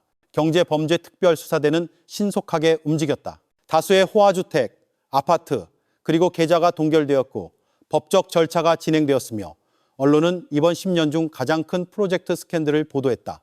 박진우의 소박한 집, 낡은 벽에서 시작된 일이었다. 예전에 죄책감과 두려움을 느꼈던 강 씨는 이제 증인으로서가 아니라 지역 영웅으로서 경찰서에 불려왔다. 이동진은 동료 경찰들 앞에서 그와 악수하며 말했다. 강 선생님의 용기가 없었다면 우리 모두는 아직도 이 더러운 게임에 대해 아무것도 몰랐을 겁니다. 기자들은 압박 속에서 정직을 선택한 소박한 기술자로서의 강 씨의 역할에 대해 썼다. 많은 동네 주민들이 축하와 감사의 말을 전하러 찾아왔다. 진우의 집에서는 분위기가 바뀌기 시작했다. 이웃들이 자주 들러 민준과 놀아주고 수연에게 과자나 과일을 가져다 주었다. 진우는 베란다에 앉아 마침내 드러난 사건에 대한 뉴스를 읽었다. 그는 더 이상 피해자라고 느끼지 않았다. 그는 이제 이윤아에게 정의를 가져다 준 선한 여정의 일부라고 느꼈다. 그 행복 속에서도 진우는 한태식과 최 할머니의 가족을 계속 생각했다. 그는 모든 사건에는 항상 두 가지 측면의 상처가 있다는 것을 알았다. 피해자에게 남겨진 사람들과 가해자를 잃은 사람들. 진우는 수연과 민준에게 모든 상처받은 마음이 다시 시작할 기회를 얻을 수 있도록 모든 당사자를 위해 기도하라고 상기시켰다. 수연은 서서히 집을 다시 꾸미기 시작했다. 부엌 커튼을 바꾸고 벽을 다시 칠하고 마당에 꽃을 심었다. 우리는 결코 잊지 못할 거야. 하지만 우리는 용서하고 앞으로 나아가기를 선택할 수 있어. 어느 맑은 오후 그녀가 진우에게 말했다. 밤이 되자 그 작은 가족은 거실에 모여 이윤아를 위해, 약한 자들을 위해, 한태식과 조상철을 위해, 그리고 이 세상의 모든 거짓말의 희생자들을 위해 기도했다. 진우는 수연과 민준을 꼭 껴안으며 어깨의 짐이 가벼워지는 것을 느꼈다. 개인 일기장에 진우는 이렇게 썼다. 때로는 진실이 고통스럽지만 두려움의 그림자 속에서 사는 것보다 상처를 껴안는 것이 낫다.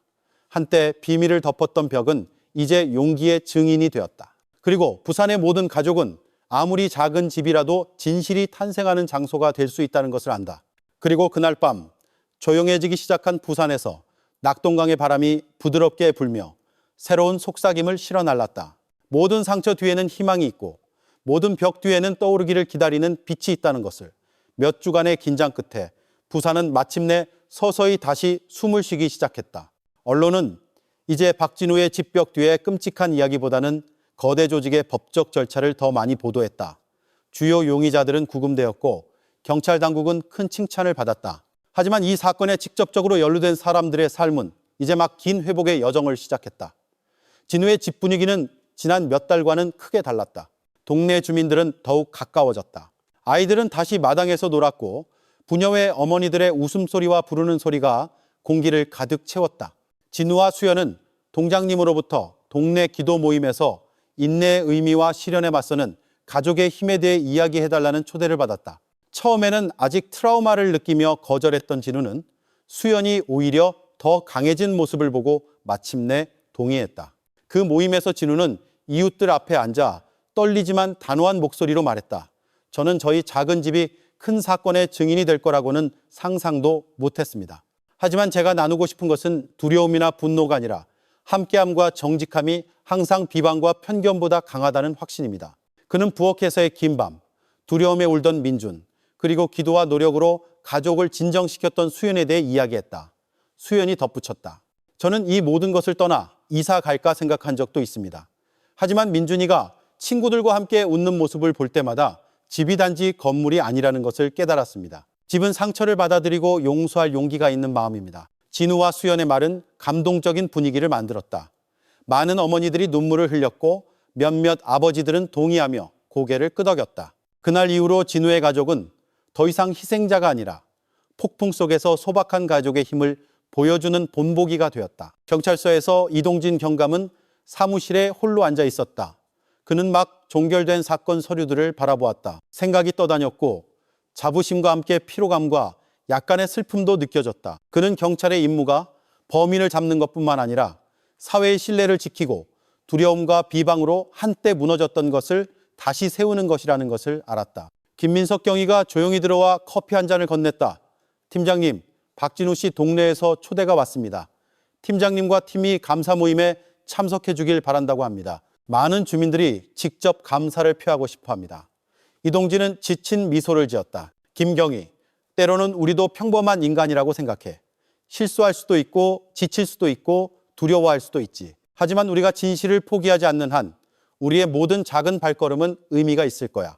그는 모든 수사팀을 데리고 참석하기로 결정했다. 한편 예전에 죄책감을 느끼던 강 씨는 이제 동네에서 존경받는 인물이 되었다.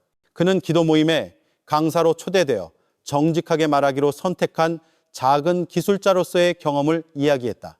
모든 기회에 강 씨는 항상 말했다. 때로는 두려움이 우리를 침묵하게 하지만 마음이 기도로 가득 차면 큰 위험이 기다리고 있더라도 진실을 말할 용기를 얻게 됩니다. 최 할머니는 긴 절차 끝에 판사로부터 심리재활과 함께 집행유예를 선고받았다. 많은 주민들이 그녀에게 동정심을 보였고 특히 최 할머니가 살인에 직접적으로 연루되지 않았고 단지 더 잔인한 다른 사람들의 게임에 희생되었다는 것을 알게 된 후에는 더욱 그러했다. 진우와 수연은 몇몇 동네 어머니들과 함께 최 할머니를 몇 차례 방문하여 이야기와 집밥으로 그녀를 위로했다. 예전에 심한 트라우마를 겪었던 민주는 가족과 동네의 지원 덕분에 서서히 회복되기 시작했다. 그는 다시 학교에 갔고 친구들이 예전에 뉴스에 나왔던 집에 대해 물어도 더 이상 부끄러워하지 않았다. 심지어 그는 경찰을 돕고 동네를 안전하게 만든 아버지와 어머니를 자랑스러워하기도 했다. 한편 이 사건을 충실히 취재했던 기자 강지우는 감동적인 사설을 썼다. 진실은 결코 싸지 않지만 박진우, 김수연, 그리고 강 씨와 같은 작은 시민들의 정직함과 용기는 희망을 밝히는 작은 불씨가 되었다. 조직 범죄의 어두운 세계 속에서 그들은 단지 사실을 밝힌 것이 아니라 선이 항상 이길 길을 찾는다는 것을 우리 모두에게 상기시켜 주었다. 동네 감사 모임에서 모든 주민들이 진우의 집마당에 모였다. 소박한 천막이 세워졌고 긴 테이블에는 전통 음식이 줄지어 있었으며 아이들은 탬버린을 치며 지역 노래를 불렀다. 진우, 수연, 그리고 민주는 나란히 앉아 축하 인사, 따뜻한 포옹, 그리고 감사의 말을 받았다. 이동진 경감과 수사팀은 정복을 입고 참석했다. 축사에서 이동진은 말했다. 저는 여러분 같은 주민들의 도움이 없었다면 아무것도 아니었을 겁니다. 정직하게 말해주시고 경찰을 도와주시고 두려움에 굴복하지 않아 주셔서 감사합니다. 이 이야기가 한국의 모든 집이 정의와 진실을 지키는 데 역할이 있다는 교훈이 되기를 바랍니다. 강 씨는 연설을 요청받았지만 짧게 말했다. 저는 작은 기술자이지만 오늘 저는 큰 가족이 생긴 것 같습니다. 그날 밤 희미한 불빛 아래에서 진우는 부산의 하늘을 바라보았다. 그는 상처가 결코 완전히 사라지지 않을 수도 있다는 것을 알았지만 기도, 사랑, 그리고 형제와 함께 서서히 아물고 있었다. 그의 집은 이제 진우 가족의 소유일 뿐만 아니라 아무리 작은 선이라도 항상 악을 이긴다는 동네 전체의 희망의 집이 되었다. 그리고 결코 멈추지 않는 낙동강의 흐름처럼 삶도 계속해서 흘러가며 상처의 기억과 함께 모두를 위한 새로운 희망을 가져왔다. 몇 달이 지났다. 동네의 큰 사건이 해결되고 주범들이 구속된 후 부산은 장마철에 접어들었다. 아침 공기는 더욱 시원해졌고 낙동강은 물결의 속삭임 속에 새로운 이야기들을 싣고 다시 고요히 흘렀다. 그 평화 속에서 박진우의 집은 이제 그의 가족뿐만 아니라 상처받았던 많은 사람들에게도 진정한 희망의 집이 되었다. 동네 전체를 따뜻하게 했던 소박한 감사 모임 이후 진우와 수연은 무시할 수 없는 마음의 부름을 느꼈다. 사건의 폭풍 속에서 겪었던 두려움, 의심, 편견에서부터 마침내 동네의 지지로 일어서기까지의 그들의 여정은 그들 주변의 모든 사람에게 상부상조와 서로 돕는 정신을 전파하고 싶게 만들었다. 이제 더 자신감을 갖게 된 수연은 동네의 다른 여성들을 돕는데 적극적으로 참여하기 시작했다. 그녀는 남편을 여의고 혼자 두 아이를 키워야 하는 약초 판매상 박 여사의 집을 자주 방문했다.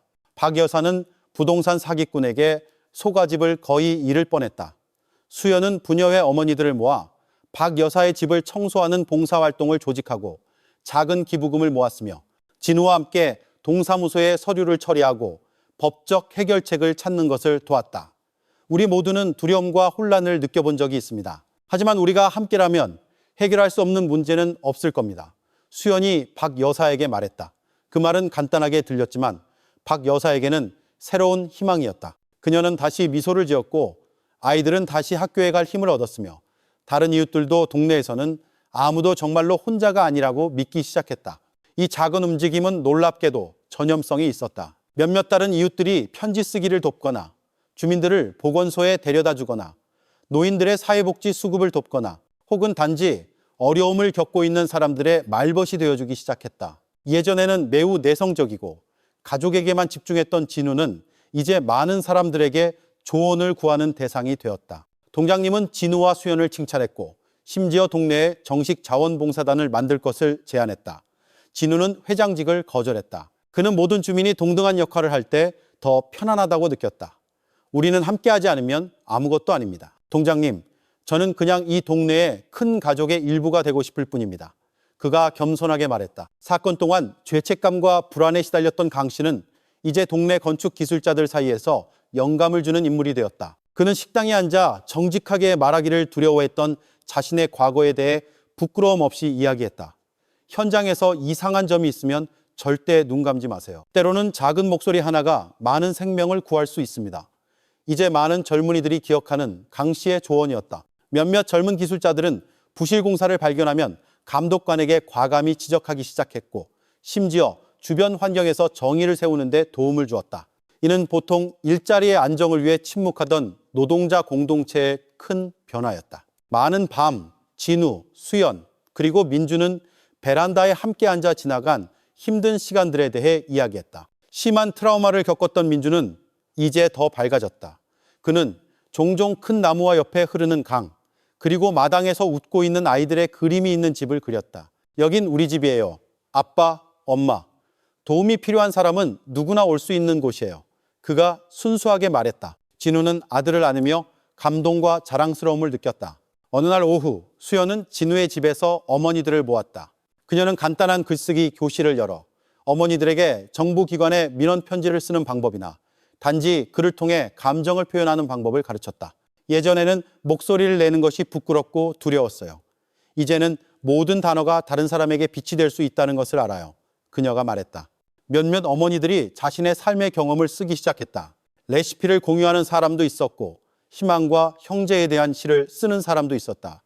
진우 자신도 이제 동네 일로 바빴지만 이윤아를 결코 잊지 않았다. 그는 거실에 윤아의 가족이 감사의 표시로 준 작은 액자를 두었다. 매일 밤 진우 가족은 윤아의 영혼을 위해 최할머니, 한태식, 조상철, 그리고 범죄와 거짓말로 상처받은 모든 영혼을 위해 기도했다. 하느님, 우리의 모든 잘못을 용서하시고 울었던 모든 마음이 평온을 찾게 하소서. 진우는 항상 이 말로 기도를 마쳤다. 동장님은 동네의 변화에 감명받아 새로운 프로그램을 기획했다. 안전하고 강한 마을. 그는 지역 파출소, 김민석 경위, 그리고 지역 유지들과 협력하여 범죄 예방 자원봉사팀을 구성했다. 진우는 고문으로 요청받았고 강 씨는 기술자들의 연락책으로 신뢰받았다. 그들은 정기적으로 훈련을 실시하고 경찰, 변호사, 심지어 심리학자를 초청하여 시민의 권리, 아동보호, 그리고 의심스러운 것을 발견했을 때 신고의 중요성에 대해 이야기했다. 이제 다른 도시에서 근무하는 이동진 경감은 때때로 진우와 동네 소식을 묻는 짧은 메시지를 보냈다. 그는 항상 계속해서 희망과 진실을 지켜주세요, 박 선생님. 때로는 큰 변화가 꿈꿀 용기가 있는 작은 집에서 태어납니다 라는 말로 메시지를 마쳤다. 진우는 그 메시지를 소중히 간직했고 때로는 잠들기 전에 민준에게 읽어주었다. 이동진의 자리를 대신한 김경희는 주민들을 위한 법률 교육을 부지런히 실시하고 동네 청소년들이 긍정적인 활동에 참여하도록 유도했다. 그는 또한 학업을 중단한 아이들이 직업훈련을 받도록 돕고 정부 프로그램과 연결해 주었다.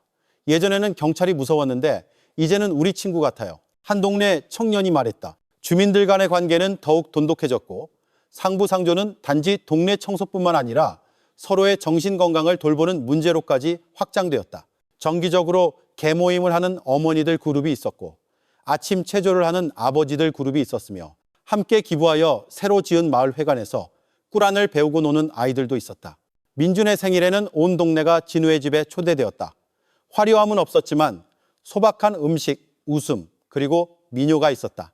진우는 손님들 앞에 서서 떨리는 목소리로 말했다. 예전에는 이 집이 재앙의 근원이라고 생각했습니다. 알고 보니 이 집은 상처에서 희망으로, 외로움에서 형제로 가는 다리였습니다. 저희 가족을 다시 받아주셔서 감사합니다. 수연은 부엌에서 손님들을 위해 따뜻한 차를 준비하며 멀리서 진우를 바라보며 미소 지었다. 눈물이 천천히 흘러내렸다. 슬픔 때문이 아니라 행복과 감사함 때문이었다. 그녀는 그들이 가장 어두운 시기를 지나왔고 이제 그들이 스스로 만든 희망의 빛 아래 함께 서 있다는 것을 알았다. 밤이 되자 진우, 수연, 그리고 민주는 한때 어두운 비밀을 간직했던 부엌벽 옆에 앉았다. 진우는 민준에게 벽에 손을 대보라고 하며 말했다. 이것은 더 이상 죽음의 벽이 아니라 기억의 벽이란다. 여기서 우리는 가족의 힘과 정직함이 얼마나 위대한지 배웠지. 그리고 밖에서는 낙동강의 물줄기가 여전히 흐르며 새로운 이야기를 싣고 오래된 상처를 씻어내며 꿈꿀 용기가 있는 모든 마음에 희망의 씨앗을 심고 있었다. 진우의 집은 이제 동네에서만 알려진 것이 아니라 다른 많은 동네에서도 영감이 되었다. 가장 깊은 상처에서도 다시 시작할 용기만 있다면 희망이 자랄 수 있다는 것을 장마철은 동네에 새로운 분위기를 가져왔다. 매일 아침 진우의 집 지붕에 떨어지는 빗방울 소리는 마치 그들이 겪어온 모든 것을 상기시키는 리듬 같았다. 의심의 폭풍, 눈물로 가득 찬 긴 밤, 그리고 마침내 그들의 날들을 비추는 희망의 새벽. 하지만 진우, 수연, 강씨, 그리고 동네 모든 주민들에게 그들의 이야기는 아직 끝나지 않았다. 오히려 그 어두운 이야기에서 동네 구석구석으로 서서히 퍼져나가는 빛의 유산이 자라났다. 안전하고 강한 마을 프로그램이 몇 달간 운영된 후 그 결과가 눈에 띄게 나타나기 시작했다. 동네 분위기는 더 활기차졌다. 아이들은 더 자유롭게 놀았고 부모들은 아이들을 학교에 보내는데 더 안심했으며 주민들은 서로를 더 가깝게 알게 되었다. 매주 진우는 자원봉사단과 함께 동네를 돌며 주민들의 고충을 듣고 어려운 사람들을 돕고 심지어 노인들과 오후에 담소를 나누기도 했다. 이제 영감을 주는 여성인물로 인정받는 수연은 동네 마을 회관에서 정기적으로 희망교실을 열었다. 매주 화요일 아침 어머니들은 아이들을 데리고 와서 글쓰기를 배우고 이야기를 나누며 서로에게 힘이 되어 주었다. 세탁부, 튀김 장수 또는 가정폭력의 피해자로 수년간 혼자라고 느꼈던 많은 이들이 이제 자신감을 갖고 꿈꿀 용기를 내기 시작했다. 우리도 할 수 있어요, 어머니들. 서로 솔직하게 돕기만 한다면요. 수연이 격려하며 외쳤다. 어느 날 희망교실에 예상치 못한 손님이 찾아왔다. 자신을 이윤아의 조카라고 소개한 한 중년 여성이었다. 그녀는 윤아의 낡은 편지와 사진들을 가져와 진우와 수연에게 맡겼다. 그 편지에서 윤아는 이렇게 썼다. 만약 내가 때 이르게 떠난다면 내 이야기가 그냥 사라지게 두지 말아주세요. 세상이 거짓으로 가득 차 있더라도 여전히 진실한 마음이 많다는 것을 누군가 용감하게 써주길 바라요. 나는 아무리 작은 선행이라도 헛되지 않을 것이라고 믿어요. 그 편지를 읽으며 수연은 눈물을 참을 수 없었다. 그녀는 희망교실 앞에서 그 내용을 읽어주었다. 모든 어머니들이 침묵했고 그러다 한 명씩 윤아의 용기에 영감을 받아 자신의 삶의 이야기를 쓰기 시작했다. 진우는 윤아의 가족에게 허락을 구해 모든 아이들이 알 수 있도록 마을 회관벽에 윤아의 사진을 동네 영웅들 사진 사이에 걸었다. 때로는 영웅이 제복을 입은 사람이 아니라 조용히 정직하게 말할 용기가 있는 사람이란다. 진우가 설명했다. 이제 동네 건축 기술자들 사이에서 존경받는 인물이 된 강 씨는 모든 프로젝트에서 자신의 삶의 이야기를 나누는 것을 주저하지 않았다. 그는 젊은 기술자들이 부정한 관행에 아니요라고 말할 용기를 갖도록 격려했고 심지어 그들이 더 나은 삶을 살 수 있도록 신분증과 건강보험을 처리하는 것을 도왔다. 예전에는 두려웠지만 이제는 자존심을 영원히 잃는 것보다 잠시 일자리를 잃는 것이 낫다는 것을 알아요. 그가 김경희와 함께 초청된 훈련에서 수십 명의 기술자들 앞에서 말했다. 훈련 프로그램은 점점 더 인기를 끌었다. 김경희와 파출소 팀은 자주 방문하여 범죄 신고 방법 시뮬레이션을 제공하고 비상 연락처를 알려주며 아이들에게 낯선 사람을 쉽게 믿지 않도록 가르쳤다. 동네는 용기와 연대에 대해 배우고 싶어하는 다른 동네에서 온 방문객들로 붐비기 시작했다. 지역 언론은 비극에서 영감으로 상처 위에 선행을 심는 마을이라고 썼다. 이제 더욱 유명해진 진우는 결코 자신이 중요한 인물이라고 느끼지 않았다. 그는 항상 말했다. 저는 단지 가족의 안전을 바라는 남편이자 아버지일 뿐입니다. 하지만 저희 경험이 다른 사람들에게 교훈이 될 수 있다면 그것은 축복입니다. 매일 밤 그는 여전히 이유나와 조용히 싸웠던 모든 영혼들을 위해 기도했다. 수연은 동네 이야기에 대한 작은 책을 쓰기 시작했다. 그녀는 어머니들의 이야기를 모으고 시, 레시피, 그리고 힘든 시기를 버티는 팁을 추가했다. 그 책은 손에서 손으로 복사되어 많은 가족에게 새로운 힘의 원천이 되었다. 심지어 동네 초등학교에서는 수연에게 아이들을 위한 동기부여 강연을 요청했다. 그녀는 항상 정직하기를 두려워하지 마세요. 때로는 여러분의 작은 목소리가 세상을 바꿉니다 라는 말로 이야기를 마쳤다. 진우의 집 분위기는 예전처럼 조용하지 않았다. 매일 누군가가 찾아왔다. 안부를 전하거나 조언을 구하거나 음식을 가져왔다. 진우는 집수리 기술을 나누었고 수연은 약초 만드는 법을 가르쳤으며 이제 점점 더 커가는 민주는 동네 모든 어린아이들의 친구가 되었다. 민주나 나중에 커서 뭐가 되고 싶니? 진우가 물었다. 저는 엄마처럼 이야기 작가가 되고 싶고 이동진 아저씨처럼 경찰이 되어서 사람들을 돕고 싶어요. 민준이 단호하게 대답하자 진우와 수연은 감동의 웃음을 터뜨렸다. 얼마 지나지 않아 진우 가족은 부산시로부터 영감을 주는 가족상을 받으라는 초대를 받았다. 진우는 거의 거절할 뻔했지만 동네 주민들이 간청했다. 이건 단지 진우 씨 가족을 위한 상이 아니라 우리 동네 전체를 위한 상이에요. 우리가 상처에서 일어설 수 있다는 증거라고요. 시청으로 떠나기 전날 밤 진우, 수연, 그리고 민주는 이 모든 이야기가 시작된 부엌벽 앞에 앉았다. 진우는 민준의 머리를 쓰다듬으며 말했다. 아들아, 이 벽은 예전에 무서웠지만 이제 이 벽은 우리에게 용기, 희망, 그리고 진정한 집의 의미를 가르쳐 준단다. 민주는 미소 지었다. 수연은 사랑 가득한 눈으로 진우를 바라보았다. 그들은 삶이 아직 길고 분명히 새로운 시련이 올 것이라는 것을 알았다. 하지만 이제 그들은 함께 그것을 마주할 준비가 되어 있었다. 그날 아침 시청에서 진우는 동네를 대표하여 상패를 받았다. 그는 연단에서 짧게 말했다. 저희는 평범한 가족이지만 가족과 동네가 희망의 기초라고 믿습니다. 사랑, 정직, 그리고 기도가 있는 한 아물지 않을 상처는 없고 이룰 수 없을 만큼 높은 꿈도 없습니다. 시청에서 돌아온 후 진우와 수연은 집으로 돌아왔다. 문 앞에는 온 동네 주민들이 박수, 지역, 노래, 그리고 환한 미소로 그들을 환영하며 기다리고 있었다. 동네는 더 이상 비극으로 알려진 곳이 아니라 이제 모든 사람이 상처에서 빛이 자랄 수 있고 한 가족의 용기가 수백 개의 마음을 불태울 수 있다는 것을 배우는 희망의 마을로 알려졌다. 그리고 그날 밤 가랑비와 희미한 가로등 불빛 아래에서 낙동강은 새로운 약속을 싣고 흘러갔다. 모든 어두운 이야기가 함께 마주하면 다음 세대를 위한 빛의 유산으로 변할 수 있다는 것을, 슬픈 이야기가 희망의 원천으로 바뀐 지 1년이 넘었다. 장마철이 오자 동네 땅을 적시는 모든 빗방울은 마치 그들이 지나온 긴 여정에 대한 축복과 기억을 가져다 주는 것 같았다. 진우, 수연, 민준, 강씨, 그리고 모든 주민들은 이제 평화롭게 살았다. 하지만 그들 마음 깊은 곳에는 이윤아에 대한 기억과 그 어두운 사건에서 얻은 모든 교훈이 시간과 함께 자라나며 여전히 살아있었다. 진우의 집 근처 동네 중심에는 기억의 벽이 서 있었다. 진우의 집 부엌을 수리하고 남은 벽돌로 만든 소박한 벽이었다. 하지만 주민들에게 그 벽은 깊은 의미를 가졌다. 모든 돌은 상부상조의 손길로 쌓아 올려졌고 모든 면에는 희망의 그림과 글, 가족들의 이름, 그리고 아이들의 시와 작은 편지들이 채색되었다. 진우는 벽 중앙에 한 문장을 썼다. 정직보다 강한 악은 없다. 모든 상처는 기도와 사랑으로 돌보면 반드시 아문다.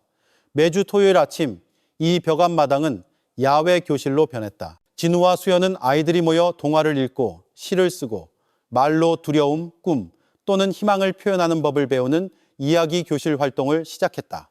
민주는 이제 단지 학생이 아니라 아버지의 조수가 되어 동생들이 글 쓰는 것을 돕고 용기에 대해, 서로를 지키는 것의 중요성에 대해 이야기했다. 어느 맑은 아침 수연은 어머니들과 아이들을 데리고 벽 외부에 벽화를 그렸다. 그들은 무지개, 날아가는 새들, 그리고 미소 짓는 여성의 모습을 그렸다. 이제 동네의 무명 영웅이 된 이윤아의 상징이었다. 몇몇 어머니들이 윤아에게 편지를 써서 벽에 붙였다. 정직할 용기를 내줘서 고마워요, 아가씨. 그곳에서는 행복하길 바라요. 학교가 항상 안전하고 즐겁기를, 또는 부모님이 항상 건강하기를 바라는 아이들의 희망도 있었다. 그 활동은 동네 분위기를 따뜻하게 했다. 아이들뿐만 아니라 노인들도 종종 공원 벤치에 앉아 이야기를 읽었다. 늙은 나이에 다시 읽기를 배우는 사람도 있었고, 손주가 읽어주는 이야기를 통해 젊은 시절을 회상하는 사람도 있었다. 진우는 종종 강 씨를 초대하여 삶의 경험에 대해 이야기하게 했다. 어려움에도 불구하고 진실을 말하기로 선택하는 것이 어떤 느낌이었는지, 마침내 진심으로 극복할 수 있었던 두려움에 대해 강 씨의 말은 항상 간단했지만 마음을 울렸다. 가장 똑똑한 사람이 중요한 게 아니라 가장 진심으로 돕는 사람이 중요한 겁니다. 잘못을 인정하는 것을 부끄러워하지 마세요. 거기서부터 우리는 배우니까요. 수연은 독서 동아리 운영 외에도 어머니들 토론 그룹을 만들었다. 그들은 레시피, 수공예품 만드는 방법, 그리고 사랑으로 아이를 키우는 팁까지 서로 공유했다. 수연은 또한 어머니들에게 공식적인 용무든 단지 속마음을 털어놓는 것이든 편지 쓰는 법을 가르쳤다. 그녀는 항상 말했다. 말로 할 수 없으면 쓰세요. 때로는 편지 속의 단어들이 상처받은 마음에 약이 될 수 있습니다. 예전에 단지 기술자라는 신분 때문에 열등감을 느꼈던 강 씨는 이제 동네 젊은이들의 멘토가 되었다. 그는 간단한 집 짓는 법, 작은 고장을 수리하는 법, 심지어 정직하게 일하는 것의 중요성을 상기시켰다. 예전에는 대충 일을 끝내기 좋아했던 많은 젊은 기술자들이 이제 품질과 책임을 우선시하기 시작했다. 튼튼한 집은 시멘트와 벽돌로만 만들어지는 게 아니라 속이지 않겠다는 마음속의 약속으로도 만들어지는 겁니다. 강 씨가 주민센터 훈련에서 말했다. 진우는 이야기 교실 운영으로 바빴지만 다른 동네, 학교, 심지어 지역 라디오에서도 강연 초대를 받았다. 그는 항상 이윤아의 이야기를 가져와 하나의 작은 선행이 어떻게 전염되어 많은 사람들에게 큰 힘이 될 수 있는지를 이야기했다. 진우는 과거의 상처가 이제 주민들, 세대, 심지어 동네 사이를 잇는 다리가 되었다는 것을 깨달았다. 우리는 영웅이 되기를 기다릴 필요가 없습니다. 그저 배려심 있는 이웃, 들어주고 도와줄 준비가 된 아버지, 어머니, 또는 친구가 되면 충분합니다. 그가 항상 전하는 말이었다. 매달 동네에서는 기억의 벽 축제를 열었다. 모든 주민들이 간단한 음식, 떡, 과자, 과일을 가져왔다. 아이들은 시를 낭송하고 어머니들은 지역 노래를 불렀으며 아버지들은 환경 개선 계획이나 아픈 주민을 위한 도움에 대해 논의했다. 한 축제에서는 이윤아의 가족이 다른 도시에서 와서 꽃을 가져와 기억의 벽 아래에 뿌렸다. 감동의 눈물이 웃음과 섞였다. 그들은 이제 윤아의 이름이 정직과 한국 여성의 용기의 상징으로 영원히 남을 것을 알았기 때문이다. 동네는 유명해졌다. 많은 대학생, NGO, 그리고 시청에서 아래로부터의 운동에 대해 배우러 왔다. 어떻게 소박한 사회가 큰 도움을 기다리지 않고 변화를 만들 수 있는지. 진우와 수연은 항상 강조했다. 저희는 단지 특별한 시험을 받은 평범한 가족일 뿐입니다. 하지만 함께 우리는 모든 것을 극복할 수 있었고 그 정신을 어디든 나누고 싶습니다. 독서 동아리 프로그램은 계속 발전했다. 새 책이 들어올 때마다 수연은 아이들과 어머니들을 모아 토론했다. 그 이야기에서 얻은 교훈은 무엇인가? 일상생활에서 어떻게 적용할 것인가? 낡은 책들은 수집, 수리되어 아직 독서 동아리가 없는 주변 동네에 대여되었다. 진우는 또한 청년들과 함께 작은 재활용 수거함을 시작했다. 모든 플라스틱, 병 또는 폐지를 모아 팔고 그 수익금으로 길을 보수하거나 아이들을 위한 공이나 학용품을 샀다. 강 씨는 시청으로부터 영감을 주는 기술자상을 받았다. 그는 다양한 직업 훈련에서 경험을 나누도록 초대받았다. 다른 동네의 많은 기술자들이 이제 배우러 왔다. 단지 건물에 대해서뿐만 아니라 윤리와 용기에 대해서도.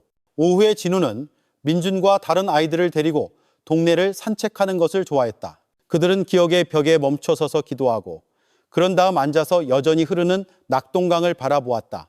보렴, 아들아, 이 강은 결코 멈추지 않아. 자주 더러워지고 때로는 홍수가 나지만 물은 항상 길을 찾지. 희망과 선함이 계속해서 어디로든 움직이는 것처럼. 진우가 민준에게 속삭였다. 수연이 이어서 말했다. 실패를 두려워하지 마라. 사과하는 것을 부끄러워하지 말고 감사하는 것을 잊지 마라. 인생은 짧단다. 유익한 일을 하는데 사용하렴. 거실에서의 밤, 진우는 일기를 썼다.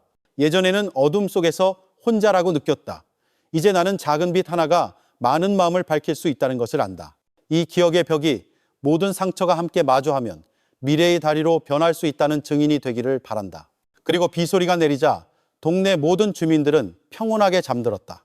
내일은 항상 새로운 희망이 있다는 것을 확신하며 서로를 지키고 서로에게 힘이 되어주며 정직의 의미를 결코 잊지 않는 한 장마철의 마지막 저녁은 동네에 평온을 가져왔다. 주황빛이 집벽에 반사되었고 저녁 예불 소리가 부드럽게 울려 퍼졌으며 축축한 바람이 젖은 흙 내음을 동네 구석구석으로 실어날랐다. 그 경건한 분위기 속에서 진우, 수연, 민준, 강씨 그리고 몇몇 동네 어르신들이 기억의 벽 앞에 둥글게 모여 앉았다. 이제 그들의 긴 여정의 말없는 증인이 된 벽이었다. 그날 밤은 큰 행사가 아니라 의미로 가득 찬 작은 순간, 새로운 전통이었다. 함께하는 기도의 밤. 진우는 조용한 말로 밤을 열었다. 모든 집, 모든 가족은 분명 상처를 겪어본 적이 있을 겁니다. 하지만 오늘 우리는 두려움을 기억하기 위해 모인 것이 아니라 그 상처에서 태어난 용기를 축하하기 위해 모였습니다. 그는 민준과 다른 아이들을 바라보며 그동안 써왔던 시와 희망을 낭독하라는 신호를 보냈다. 민준이 일어섰다. 목소리는 단호했다. 예전에는 이 집이 무서웠어요. 벽 속의 소리가 무서웠고 귀신 이야기가 무서웠어요. 하지만 이제 저는 그 벽이 두려움을 숨기는 곳이 아니라는 것을 알아요. 그 벽은 우리가 희망을 심고 서로를 지키는 곳이에요. 수연은 사랑 가득한 손길로 아들의 머리를 쓰다듬었다.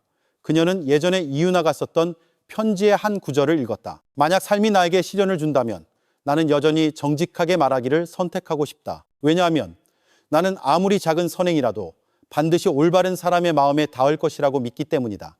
수연의 뺨에 눈물이 흘러내렸다. 슬픔이 아니라 감사와 자랑스러움 때문이었다. 진우는 아내를 안으며 마음속으로 기도했다. 이제 머리가 더욱 하얘진 강씨는 환하게 미소 지었다. 나는 예전에 평범한 기술자였고 때로는 인생이 그냥 스쳐 지나가는 것 같다고 느꼈어요. 하지만 오늘 나는 우리의 목소리가 아무리 작더라도 많은 사람을 구할 수 있다는 것을 알아요. 진실을 말하기를 두려워하지 마세요. 이웃을 돕는데 지치지 마세요. 그가 조용하지만 확신에 차서 말했다. 그날 밤의 분위기는 따뜻함으로 가득 찼다. 몇몇 어머니들이 촛불을 켜고 기억의 벽에 새로운 희망을 붙였다. 아들이 건강하기를 바라는 사람도 있었고 멀리 일하러 간 남편이 무사히 돌아오기를 기도하는 사람도 있었다. 어떤 사람은 단지 동네가 항상 평화롭기를 이라고 썼다. 진우는 벽 앞에 서서 친구들과 이웃들의 얼굴을 하나씩 바라보았다. 우리 모두는 어둠 속을 걸어본 적이 있습니다. 하지만 이제 우리는 서로 손을 잡고 있는 한 그 어둠을 함께 지나갈 수 있다는 것을 압니다. 잊지 마세요. 이 벽은 단지 돌과 시멘트가 아니라 모든 주민들의 사랑, 진심, 그리고 기도의 증인입니다. 밤이 깊어졌다. 주민들은 한 명씩 가벼운 마음으로 진우의 집마당을 떠나 집으로 돌아갔다. 한 구석에서 민주는 낙동강을 바라보며 공책에 작은 글을 썼다. 나중에 크면 이 동네에 대한 이야기를 쓰고 싶어. 모든 사람이 벽 뒤에는 항상 빛이 있고 상처 뒤에는 항상 희망이 있다는 것을 알도록. 수연과 진우는 베란다에 단둘이 앉아 조용히 남은 밤을 즐겼다. 그들은 인생 여정이 항상 순탄치만은 않을 것이라는 것을 알았다. 때로는 폭풍이 다시 올 것이다. 하지만 이제 그들은 가족의 사랑, 이웃의 따뜻함, 그리고 아무리 작은 선행이라도 반드시 아름다운 형태로 돌아온다는 확신이라는 준비물이 있었다. 마침내 진우는 동네 단체 채팅방에 메시지를 썼다. 감사합니다, 우리 동네. 모든 선행과 정직함에 감사합니다.